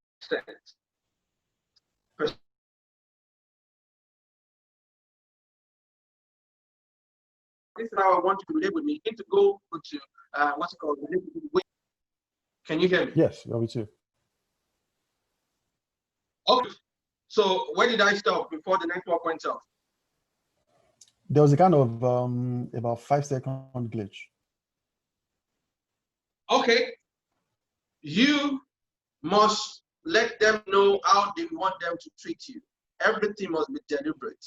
The way you walk into a room, the way you conduct yourself, the way you package yourself, the way you talk must be deliberate. When you're not aware of this, you begin to lose influence. Because you know what? People will always bring down whatever value you place on yourself. So you have to be the one that must insist. When I teach this, I tell people there's no in Nigeria, there's something we call pure water. That is sachet water. You know, you tear it up. I mean, very cheap water like that. That people always take, whether it's clean or not, pure or not, we don't even bloody care. But there was a time I told people that, you know what, when I place value on myself, placing value on yourself also tells you the kind of food you eat. You can't just be loading carbohydrates all the time in your body and then you expect us to value you and to respect you. You must get to a point where you begin to show us by the things you eat. When you go to parties and you begin to eat anyhow, that means you have not placed value on yourself. That's not self-mastery. Remember, I said self-control. You see food like this, you're hungry, but you know that you don't have to eat everything. You must not eat everything. So you control yourself. So when I started telling people, I only take bottled water. And then you know what happened? They first abused me. Is it only you? You're proud. You're this, you're that. But after a while, they adjusted. After a while, they adjusted. Now, when they buy sachet water for everybody or pure water, like we call it in Nigeria, once they buy it for everybody, you know what they do? They buy me my own bottled water. I've been able to set the standard deliberately because you know what? They will not catch me taking that other water. I will only stick with my water consistently. By the time you do that, you know what happens? People would adjust to how you have what we call intentionally worked on yourself. People will adjust to that. And I do this deliberately sometimes. I think I mentioned it to some people that when I go to speak for anybody, because I'm a pastor, and then the Bible says that that when you go out on a mission, whatever is placed before you, eat without asking questions. So when they place you in a particular hotel, the hotel is not good, you have to sleep in that hotel without asking questions. When they put a meal before you, that's not the kind of meal that you eat. You have to eat that thing without asking questions. So we do that. So I can't ask them questions. But whenever I go back to that city on my own project, you know what I do? Or a nearby city or a nearby town, I lodge into the kind of hotel that I want to lodge in. And I now invite them over for lunch. So when they come over to the hotel, we sit down, we have the kind of meal. What I'm trying to tell them, without necessarily telling them, is that this is the way I treat myself. So this is the way I expect you to treat me the next time I come over, the next time you invite me. And guess what? Once that happens, you know what? The next time they're inviting me, they're not putting me in that kind of hotel that I have to obey the scripture to sleep in. They put me in the kind of hotel that I want to, because I deliberately worked on them without necessarily being aggressive or asking for or making demands. So everything must be done intentionally. You must always do things and make sure you put value on yourself. Look, everybody will bring down your value. You're the one that must raise your value at every point in time. I hope that helps, Victor. Thank you very much, sir, for the insight there. Talking about the pure water and the bottled water. I know years before Nigeria, so as in of pure water, it's not as if it's bad, but just where you do it and how you do it, and saying you placing value on yourself, or getting to a party and you want to eat a bar at the same time, you want to take rice, you want to take, as in just to take anything, but like you said, maybe a plate of salad and bottled water, we just do it since you can eat at home. Thank you, sir. I have another question here. Okay, talking about the job you said you got with the bottling company, someone is trying to ask a question based on that. He said, could you help him to understand how to break into a new market? How did you get the job? Was it as a result of personal marketing or personal relationship with someone that works there? Or what strategy did you use? That the strategy did you deploy to attract the company's attention in getting that job? It has got nothing to do with leadership or self-mastery, but this is it. You know, sometimes there is sales and marketing. In marketing, you have branding. You have, somebody said marketing is managing perceptions. And then this is where networking relationship comes in. How did I get the job 2005? Number one, how did I even become so recognized? I became so recognized because of the friends that I have. Two people who happened to come to my church, then I was going to transit from pastoring to speaking. So because I was going to transit, those are two different worlds. You're going to transit from pastoring to consulting. So what I did was that I decided to organize a program. I requested for a quote from an editor of a newspaper who happened to be my mentor now, Azubike Shikwene, to write me a quote so I can put in my flyer, so I can put his name, Azubike Shikwene, editor of Punch newspaper. I can put it there so that my program can sell. So I gave him the handbill and he wrote in particular, the way he wrote it as if we were talking in church. You know, what he said is like, I have never been under his administration without being blessed. I've never been. So I wanted to remove ministration and blessed. I wanted to put, I've never been in his meeting without being impacted. So, you know, when you're dealing with journalists, you have to tell them the things that you want to take off when you're editing what they said, so I don't take it to jail. So I showed him the flyer. He saw it, he said, wow, I didn't know this is the big thing you're trying to do. What can we do to help? Then he said, you know, how many editors do you know? I said, I know two. And then two of them are Subike and Simon Kolawole. Simon Kolawole there he's now cable news, online news. Simon Kolawole was this day, Saturday editor this day. So they sat down with me for 2 days. 2 days, every Sunday, 2 Sundays. And then boom, before you know what's happening, I was a new guy in the industry, but I was not a new guy. Just imagine, Punch newspaper, full page advert, full page interview. This day newspaper, full page interview. And they spoke to their friend who's now the, the special advisor media to the president of Nigeria, Femi Adesina. And you know what, he gave me half-page Sun newspaper. And then in one day, Nia Adesina became a celebrity like that. Why? Because of the relationship I had, ability to use the relationship. And then from there, I got invited on New Dawn with Fumi Yoda. Fumi Yoda, New Dawn those days. And then they invited me. And I remember then that the guy who called me, that they wanted a motivational speaker to come to Fumi Yoda, is it at Dawn, Fumi Yoda Live. So the guy called me and said, who are your clients? Who have you worked for? And I know Larry, I'd never worked for anybody. I was just new. You know what I said? I didn't tell him that I didn't have clients. I told him, go to my website. You will see everything, that all the information you need about me, you'll see it on my website. And on my website, there were no clients because there was no clients. But then in 2005, when you have a website, it shows that you're not amongst everybody. You are separate. You are unique. You're different. I mean, personal website. Not that you're saying my thing is Yahoo, Yahoo.com, or near this at Yahoo.com or something like that. You have a personal website.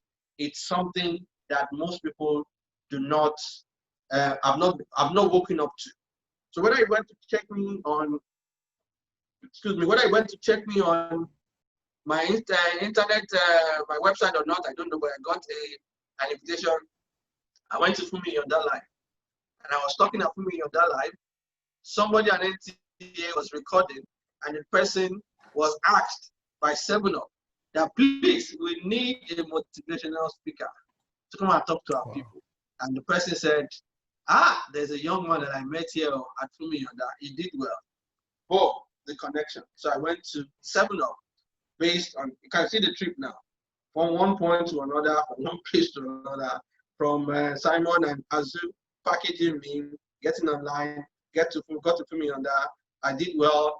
This NTA lady, I can't even remember her name right now, gave my name to 7up. I got to 7up. I got the job in 7up, and then the rest is history.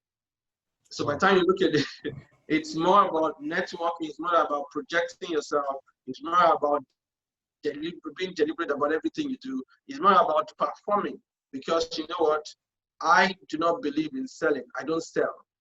I always do reorder. I believe more in reordering. People reorder. So, and then when people reorder, it's more about referrals. Once you do a good job, somebody else will refer you. You do a good job, somebody else will refer you to this person, to that person, and that's how you make money. iPhone did not make money because they sold iPhone 1. iPhone made money because they sold iPhone 2, 3, 4, 5, 6, 7. That is a reorder. Somebody who experienced iPhone 1 wanted more. They wanted more. They wanted more. They wanted more. And that's how you make money, by reordering and referrals. And that's why I got the job in 7up. Although that's not leadership, self-mastery, but I think that can help one or two people here today. Excellent. Thank you, sir. So let's unmute Tosin Babalola. My darling Tosin. Good evening, sir. Can you hear me? Yes, we can hear you. Okay, good evening, everyone. I was very hesitant about asking this question, but I just still thought to go ahead because I believe it can be of use and benefit to someone else, and also for our subsequent classes, especially on Thursdays like this. Now, I noticed that on Thursdays, we probably have a mixed multitude, both business people and both business people and employed people, right?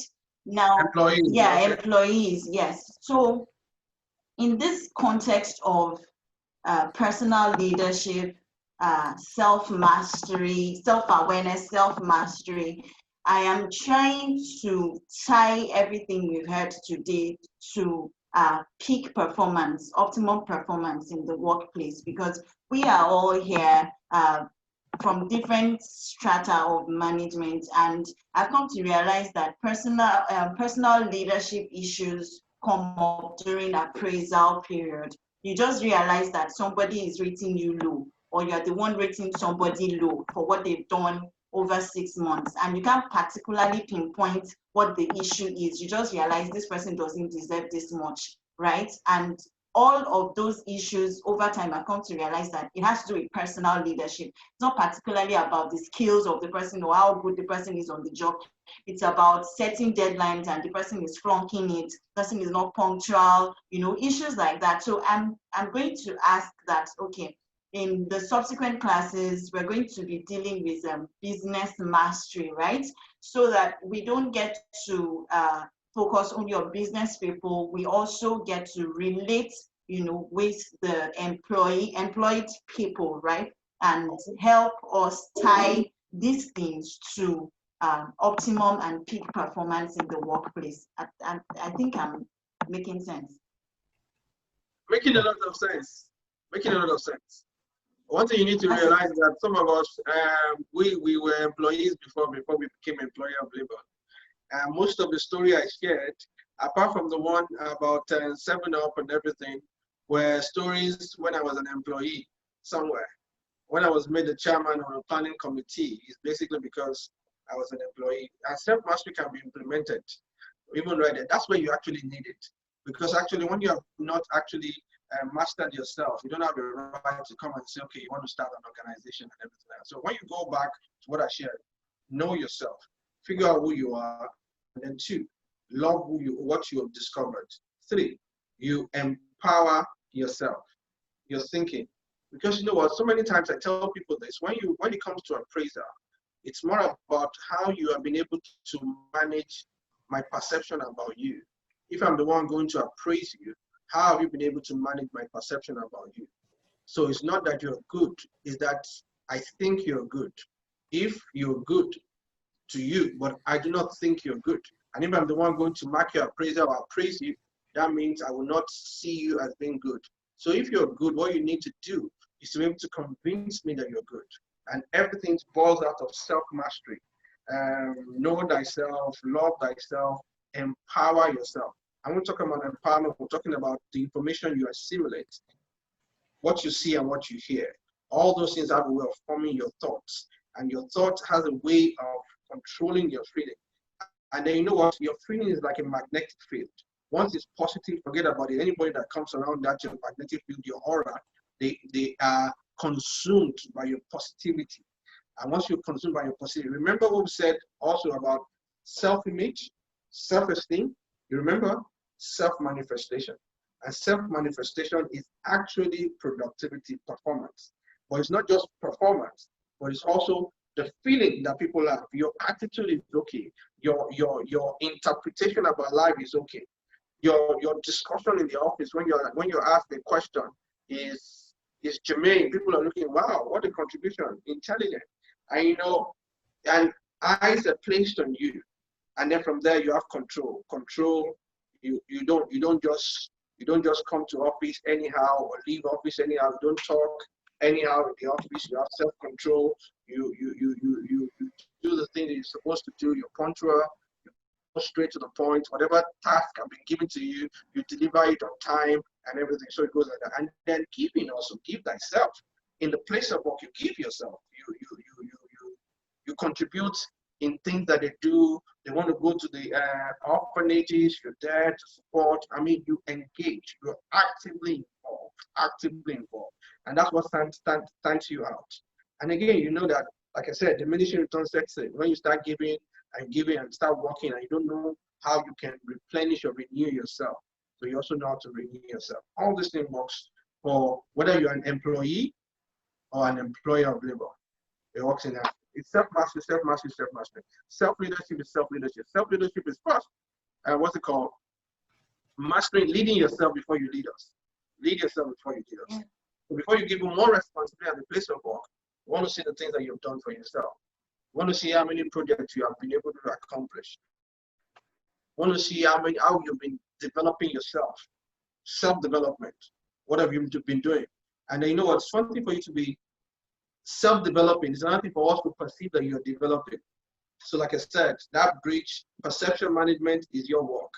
So by the time you acquire new certificates or new certification, you need to let us know one way or the other, not because you gave the certification to HR. You must also let us know at the board meeting. You must let us know at, gatherings, the way you make contributions. Very important. Probably we'll talk about that, how to manage perception as we move on. That can help. But self-mastery, you need to watch this video over again and then get to see how it applies to an employee. Thank you, Thank you, sir. sir. So we'll take David Asanga now.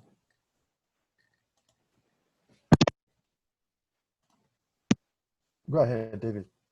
I thought people were not raising their hands before. No, now they are. We have people on the queue. Okay. Good evening. Good How evening, is sir. Kampala? Is it Kampala, Uganda? Yeah. Yes, sir. Very fine, sir. Yes, sir. This webinar has been so enriching. So my question is, I really want you to shed more light again on pricing and value. Pricing. Is it the higher the price, the higher your value? Because something happened recently. I put up a flyer for training on public speaking, and considering the period we are, the COVID period, so I decided to lower the cost, and also seeing the fact that I'm launching to the market, so to say.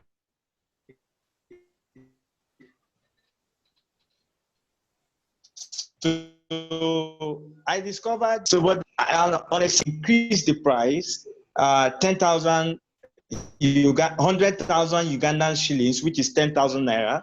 And immediately I got like 3 people indicating interest. And these people are top people in their organization. So I want to ask her, is it the higher the price, the higher the value? Because now you're considering people about the situation of things, and you put that, it's not that you don't have value, so to say. Now, the second question is, how do you launch out to put a price on yourself, seeing that you have been doing things free, pro bono, freemium? How do you launch in to see that, okay, you have this your value, but then how do you reconcile that, sir? Yes, sir. Okay, let me take the first question, because the second question was about teaching, coming to teach about how you can price your product. But this is the first question: is does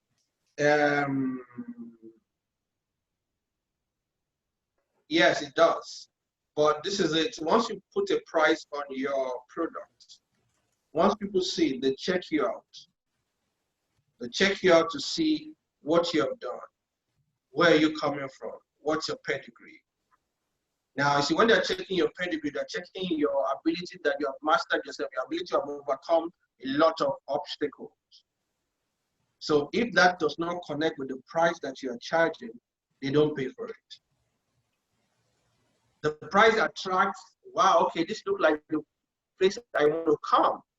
But at the same time, they will check you out. They'll check your profile, they'll check your pedigree, they'll check where you're coming from. And if it does not align, they don't give you the price. So that's why you see a lot of people, when they do all those things, they put a lot of comments, a lot of testimonials from people that are there, and then they look for people who have very high. When you look at my website, you see that I have a former Attorney General of the Federal Republic of Nigeria saying something about me. It was actually in my class. So by the time you see a former Attorney General of Nigeria saying something about me, then you say, okay, this guy could qualify for it. You see a Pat Stone talking about me, you see Sam Adiyemi talking about me. Those things were deliberately put there.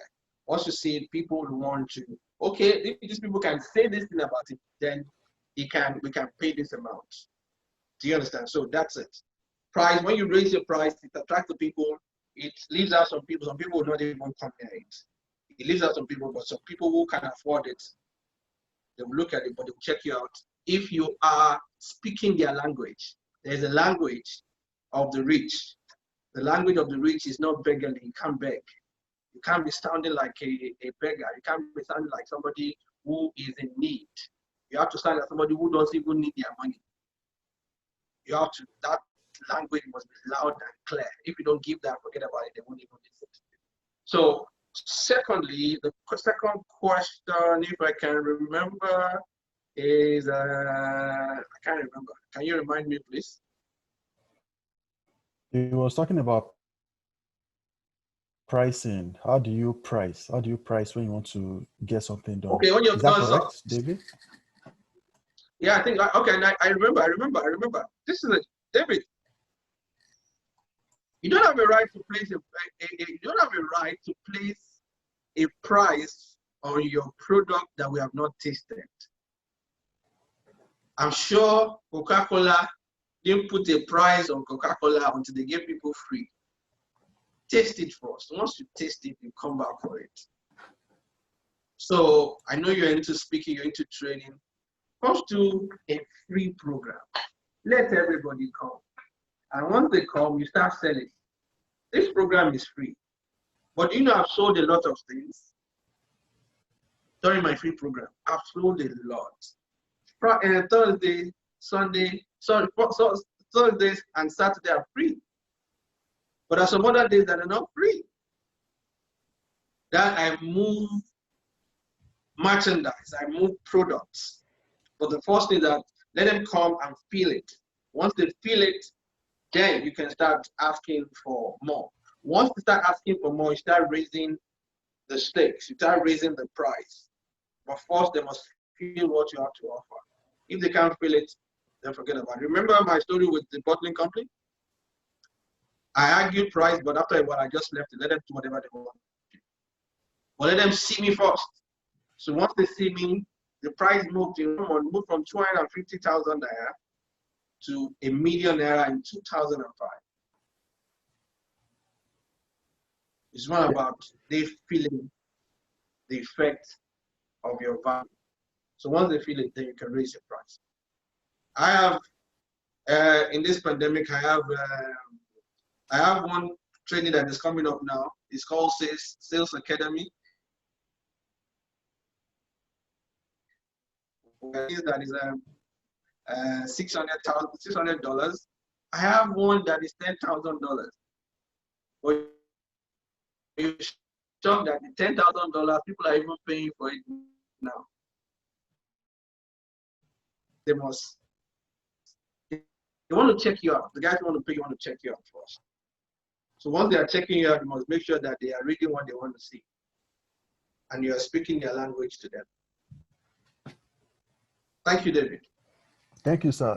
At the bottling company, you collected your balance on the second visit from the first one. Exactly. But interestingly, Larry, you know, when it comes to our kind of trade, my cost of production was almost zero. Cost of production was zero. Because it was just me. I was going there to do them slide. Cost of production was zero. So even the first job, my profit was almost 200 or 230,000, if not 250,000. At the second job, my profit was 1 million because I printed nothing, I showed them nothing. I mean, just went there and took the money and they left. So awesome. Thank you, sir. So we'll take Ayodeji now. I will unmute you, Ayodeji. Go ahead. Please. Okay, good evening, sir. You've, as usual, you've broken a lot of tables. Now I have a lot of tables without legs in my head. There are some things that you've spoken about that I have done personally in starting my business. And I just feel it was senseless, it was irresponsible of me, but now it's kind of making sense. I mean, starting in an industry like having events and you start by charging 5,000 naira, it doesn't make sense, putting all your effort. But now it's really making sense because I can charge as much as high as 500,000 from 5,000 naira. Now, this is my question, sir. I have this issue. I don't know whether it's self-imagery. I can't really place it now. When I'm speaking with a client on the phone and the client is speaking on the other side, I start by using sir and mas, and I use it a lot. And you find out that the person on the other side is calling you by your name, by your, of course, most times, obviously, you know that you are older than this person, but of course, the person is bringing business and bringing money. So I tend to to start with the SARS and MAS and end with the SARS and MAS. And it seems as if it's, I'm not getting a kind of balance. I'm feeling I'm older than this person. We should be relating by name. But because I've started, I don't want to stop. To me, it seems as if it's disrespectful to my clients to, call them by their first name. I don't know whether the person is married or not. So I don't know whether it's a personal thing or it's a business ethic. I don't know. Well, it depends. Actually, when you go to a business discussion, it depends on the person that you're dealing with. The people actually determines the language you speak. In other words, if your money is with me, you want to pick up your money with me, then I determine the language you speak. So if I want to pick up the money with you, then you determine the language that I speak. So what am I trying to say? So if over there, the person you're going to meet, they like the stars and the Mars, give them the stars and the Mars. That does not affect you. But at the time you start feeling as if I'm older than this person, why am I saying star and Mars? Something you need to look at your self-mastery and your self-esteem. Because you know what, I can tell the gate man star Mars without even meaning anything to me. It means a lot to me. I respect him, don't get me wrong, but it doesn't affect me that I'm calling a gate man star or Mars, or calling an MD star or Mars. So that's not a big deal. So, but if I'm going to meet you and then you demand from me, from your body language and from my research, that you like to hear star and Mars, and I want to pick my money with you, man, I'll give you the star and Mars, pick my money and I leave. But you see, it's not about the stars and man that you use. It's about the way you speak. It's about the authority that you speak with. It's about what's called the confidence that you come into the room with. By the time you're telling me star and man, and you can't look into my face, you can't shake my hand and look straight, eyeball to eyeball. Whenever you want to say something, you're fidgeting, your voice is shaking. You know what? The star and man actually is not the real thing. It's your self-confidence that is actually the real thing. Because I can be doing stuff to you, and then you still respect me. You still want to listen to me. On Saturday, we had Dr. Christopher Collade, and you know what? You Sam all the time. But anytime I call him, I realize that he's picking up my calls right now. Why? Because there's something about confidence that affects somebody, attracts somebody to you. So it's more about your confidence level. It is not about the sound, man. But this is it. When you go to business, sometimes when you start using sound, man, most of the time, it could also show that you're not sure of yourself, and then you're not self-aware. Because one thing I do is that no matter who you are, I try to look at where you're coming from, and then that determines the way I relate with you. If you're Yoruba, forget about it. Yoruba will like it. Nigerian people, they like title, they like sound, man, so you can give it. But when you're dealing with somebody from the western part of the country, you need to realize that your sound, man, should not be more than one. When you're greeting, good afternoon, sir, that's all. Even sometimes, good afternoon. Sorry, there's not even good afternoon, it's afternoon, how are you? And that's all. You must know where you're coming from and know the kind of language to speak. And that's very important for you to do your research very well. Let me give you a good one that helped me in one of the telecoms companies that I worked with. Many of you know that for a long time. I spoke the MD's language because I took time to analyze him, where he's coming from. He's English. And I realized that English likes respect, and then they are very conservative. So whatever I do on stage, I make sure it's very conservative and I respect it. That doesn't mean I was calling him Mr. Evans, Steve Evans, because that is the normal thing in his organization. But I realized that being conservative, being English, I must do things conservatively. So whatever I do on stage was very conservative. I was appealing to. Some other people came to the space. They want to take the space off me. But they were coming with the American style of doing things. So when they come on stage, they shout, they do all those things and everything. I know it won't fit into this man because that's not his orientation. So when I'm with somebody from Italy, I know I can do that. They like the buoyancy and everything. If I'm with somebody from, America, I can do that. So you can see now that the language that the people understand, that is the language you speak. So if they like sound math, give them sound math. But at the same time, if you're going to a place, make sure that the sound math is not too much. That can also help you. I hope that helps you at your DJ. Very well. You also need to respect yourself. understand yourself, respect yourself.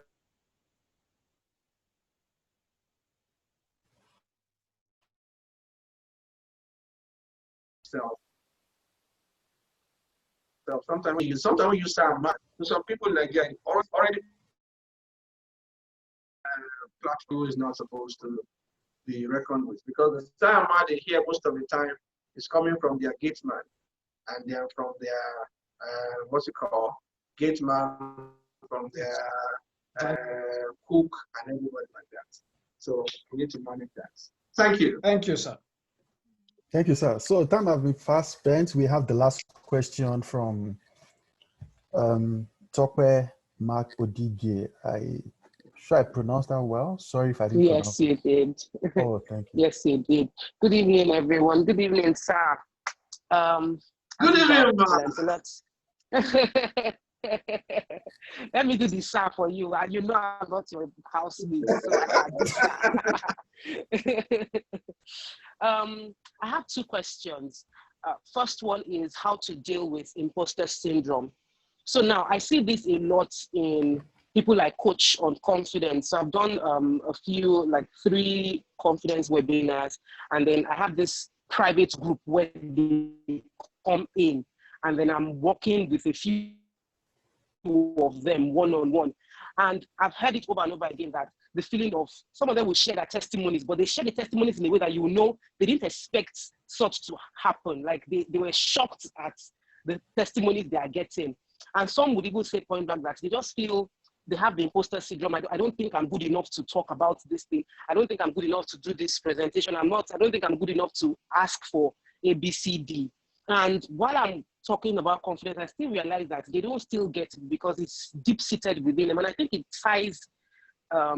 lies with what self-leadership and self-mastery. And I want to understand how best to help them understand that many people suffer the imposter syndrome, and over time they will get over it, but I'm not able to convey it well. So I want to hear from you on how to be able to pass on that message to them. That's one. Number 2 is in terms of payment. So you've said all these stories. I've heard them many times, and I know that you earn 6 figures over and over again. But you gave one example one time. You said that there is breakthrough. You know, when you know your 6 figure was a breakthrough, and at the point when it's consistent, it's no longer a breakthrough. So I'm in that space where I've had a few breakthroughs, but the way they came in, they're not consistent. So I cannot say I'm a 6-figure speaker, and I want to be able to say I'm a 6-figure speaker. So how do I move from this breakthrough to it being consistent? Thank you. Okay, good. The first one about your rights, confidence, and everything. Now, when it comes to self-esteem, there are 2 kinds of low self-esteem. There are 2 kinds majorly. There's one that is situational. There's one that is chronic. And the one that is chronic is that wherever you find yourself, you just feel like you're not confident, you have a low self. One is situational. In other words, you're confident in Nigeria, but when you get to the UK, you're not confident. Or when you get to Canada, you're not confident, and you're wondering what's happening.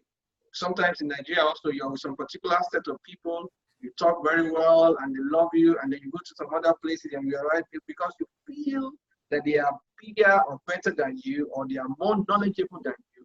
You just feel that, okay, you cannot communicate to these people. And then before you know what's happening, your what's it called? Your English that is quick starts getting broken. That's when you start broken English. So what do you do most of the time? It's a voice that is speaking to you. They call it the pathological voice, I think here, pathological voice. It's a voice that is speaking to you. That voice must be silent. So what you do most of the time is to create that person another voice. That when they begin to talk to themselves, that's interpersonal skills. And then they try as much as possible to create something that will shut that voice up, the other voice that is loud. And most of the time, you need to trace that voice also. You need to trace where it's coming from. Sometimes it's their childhood dream, it's their childhood voice. They've been told several times from their childhood that you're nobody, you can't amount to anything. And sometimes they are told to feel. I had somebody like that who came to me, and I realized that, number one, was her childhood stuff that happened when she was in primary school. And then she now got married again. When she got married, and then her husband was now enforcing that voice. So what we'd like to do is to get, because to the point that this lady, she interviews people to get a job. Once she's turned to attend interviews, she freaks out. She can't stand before a panel. Because of that, she has denied herself of so many opportunities. So one of the bigger opportunities, because she's so scared to attend interviews, she just backs out and stays off. So we have to trace that voice, and then, okay, since we know where it's coming from, we have to create it now also without another sound voice, another voice that can silence that voice. So that's what you do, creating them a voice that can silence that voice. And then how do you do that? Make sure you're the one talking to them most of them before they can talk to themselves. So your job does not finish in the class. Your job even goes on when they are going to attend the interview, or when they're going to do that thing. They call you, you're talking to them, you're telling them, no, this is it, we have to silence that voice. And then you're telling them the important things that they know or you know about them. One other thing you can also do for them is to make them write out good things about themselves. 20 or 30, you can make it 50. Let them go and write it. And then once somebody is writing 50 things that are good about them, then they begin to see their self-worth, that they have, the voice are silenced. The voice silenced it to the point that they can't even see themselves as being an achiever in all those areas. So by the time you force them to write all those things down, and then you know what, you give them a copy, you photocopy, you take a copy. And then probably when you're talking to yourself, let them go through the list again. By the time they go through the list, and then when the voice comes, you're a nobody, but how can I be a nobody when I got a master's degree? How can I be a nobody when I'm promoted? You know, there's a contrary stuff that silences that voice. So you have to create that in them, and that's how you can get them to the point where they can now stand on their own. But remember, whatever you do, you should know that you can't be with them forever. You have to get them started and then let them be on their own. And about the consistent six-figure as speaker, I think I need to do another class that would get people in here, and so that they can pay some money on how to make money from public speaking. This is it. This is my orientation. This is my mentality. Once you give me 1 million, you still have my 10 million with you, even if you do not know. Once you give me 1 million, you still have 10 million. Even if you have not earned that 10 million, you still have my 10 million. So what do? I have to give you a lifetime performance, something that you can refer to, something that will affect your bottom line. If you're dealing with people based on bottom line, something that will affect your bottom line. So that when I come and make a presentation to you, or you see me wanting to do something or trying to do something, even if you don't have money, you go and look for it. So that's how to stay consistent with your 6 figures or your 7 figures or anything like that. You have to give them something that they will be longing for. Your performance level must be high up there, must be impeccable more or less. And then this is it. It's not about your rhetoric. It's more about results. And that's one thing that works for me. In this industry, in this business of public speaking, I give people results. Return on investment is very important for me. Results. You must see it in your bottom line. That's why you see somebody who's giving me $10,000 last year, giving me another $10,000 this year. Why? You can't pay $10,000 twice. If you do not see results, there must be results to show. You must have seen progress. And sometimes when I'm sharing the results, I put them in front of camera so I can affect more people. So what makes you keep earning your 6 figures is that you are producing results, and then the people are making referrals and replying. There's a particular person, I just hope he's not here. I won't mention the city. That guy paid me $200,000 in 2018. $200,000 in 2018. And as I'm speaking to you right now, he has paid me over close to 9 million naira or 10 million naira as an individual. Why? He can see results. He can see progress. He can see his bottom line being affected. He can see his life changing. He can see the reason why he came to me. He can see results in those areas. So he's enlisting, I mean, any program that I bring up like this, he's involved in it. So that is how to stay consistent with those things. You must be a top performer. And again, you know what, Tokwe, I know you're doing well, you're a performer. You also need to ignite and activate your relationships, relationship networks. And then again, language. Language is very important. The people who will continue to pay you the kind of amount that you want, there's a particular language that they listen to. There's a particular language that they are used to. You must be able to speak that language. That's the reason why most of the time, you know, when we started this online stuff, I have bought gadgets, phone, everything, laptop, lights, and every day we still keep trying to improve on it. Why? Because we want to speak a particular language to people. We want to speak a particular language to people. That's where you can now command them to, you know, bring this money and bring that. So I hope that helps, Doctor. Oh, she's gone. Thank you very much, sir. No, I'm sure she can hear you. So you know what? In this relationship stuff, Larry, before you go on this relationship, that's why we have. Yes, it helps, sir. Okay, that's why we have on Saturday we have my very good friend and my brother, Godman Akinadi, who is coming to talk to us. The Money Series. That's the lead pastor of Elevation Church. He's coming to talk to us about what's this thing again now? Navigating the connection between between people and money and people. Navigating that connection. You need to navigating the people and money connection on Saturday. So Topper, you need to come here and listen to how you can use people networking to increase your earnings, which is very important. And also, I think watch out. We're having a speaker, no, a sales academy training, sales academy. People who are here need to know, okay, how do I increase my sales?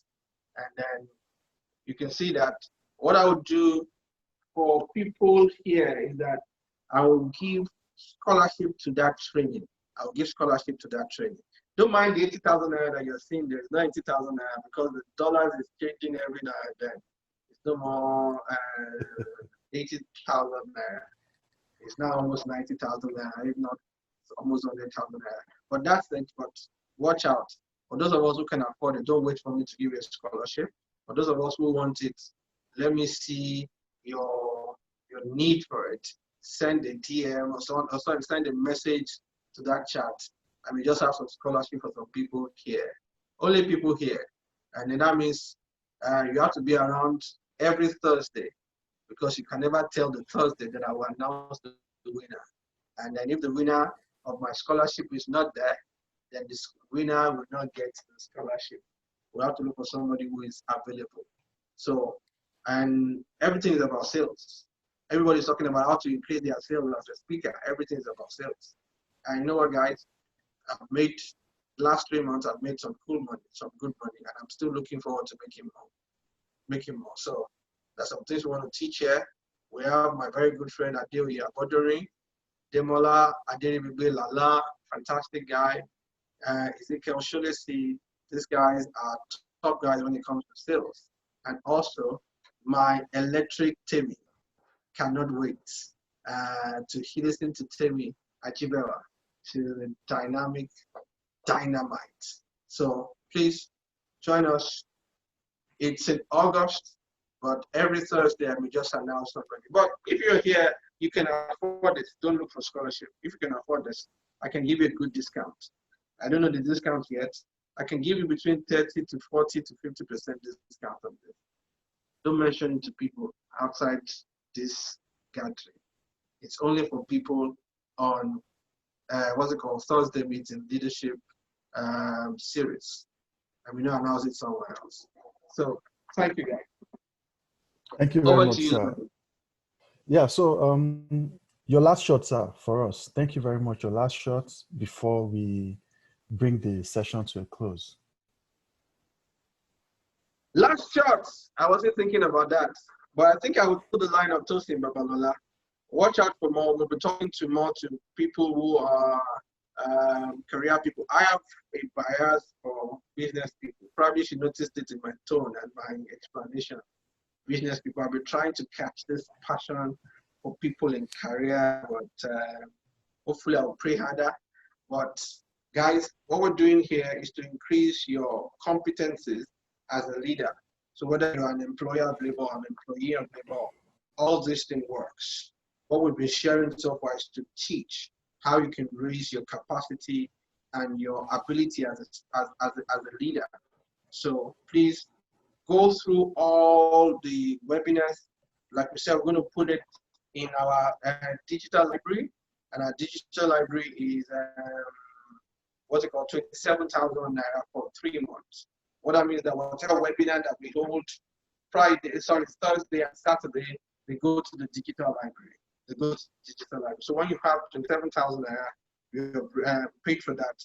So you have access to it for 3 months. So whatever thing we have, we're going to be throwing it there. You don't have to pay another amount. Just go in there and get everything that we have to offer. And guys, first, you don't have a right to lead us until you have led yourself. Until you have mastered yourself, you don't have a right to take up a position of leadership, because many people have destroyed their lives. Many people have destroyed their legacy because they have failed to look at the most important thing, which is self-mastery, before there can be business mastery and before you can talk about leadership mastery. Master yourself and then you master your life. Your productivity is directly proportional to your self-mastery.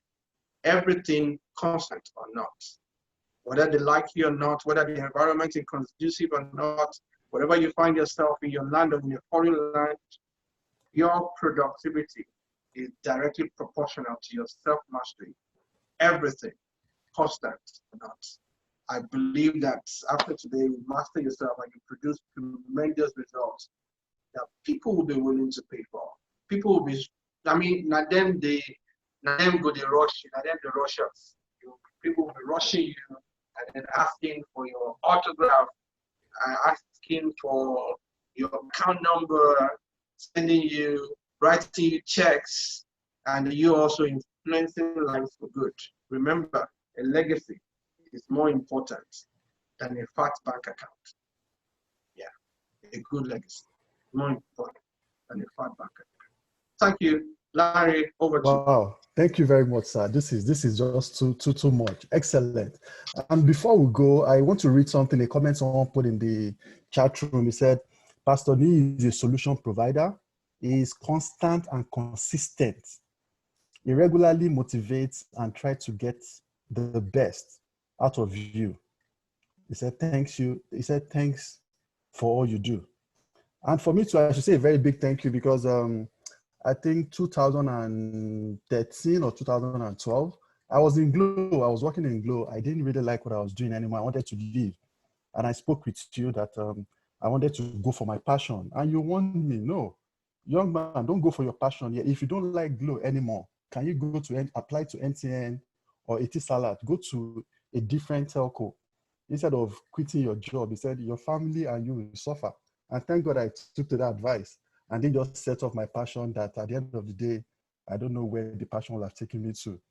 So thank you very much. Some people's passion have locked them up in prison. Because it's not about passion. You know, when people come to meet me, if you're a young guy, there was a guy who came to meet me once and said he wanted to leave Microsoft. I said, don't leave. Then I asked him, how old are you? He said, 21. Are you married? He said, no. I said, then leave. I said, leave, resign tomorrow. Why? Because he had more time at his disposal and he needs to be more adventurous.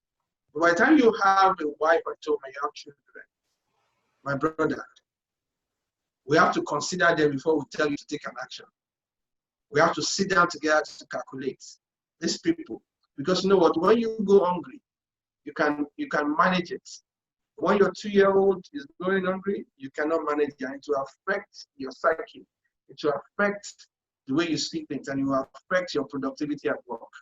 And that's when you begin to compromise, right? Because the boy is hungry, you have to find a way of feeding that boy anyhow, and then you begin to lose your value. As I said, when you told me your mind, I said, no way. You have to stay there, work, and then find a way. We'll find a way around it, but not this one. Don't run away. Wow. Thank Thank you, sir. There are some things I say that I don't remember that I said. Oh yeah, you did. You told me you didn't remember, but I didn't forget. I didn't forget at all. So thank you very much. So as our custom is, we want each person to unmute themselves and then say thank you to our own dear Niyi Adesanya. You want to say something? I want to say thank you. I'm just looking at the numbers. 48 people still waiting on me, even after spending more than 2 hours. Even after the 2 hours. 2 hours, 20 minutes right now. Yes, because we really don't want to go. People We don't. are enjoying, no, we're enjoying. We love. Thank you. Thank you. Thank you. Thank you, sir. Thank you, sir. Thank you for the value added. Thank you, sir. God will continue to bless you. Thank you. Thank you. Thank you, sir. Thank you so much, sir. Thank you so much, sir. Appreciate it. Thank you. Pastor D is Emperor. I know Emperor, I can see you, Emperor. I did you, sir. Emmanuel, Good evening, sir. Thank you so much. Thank you, sir. Very well, sir. Thank you so much. Thank you. Thank you.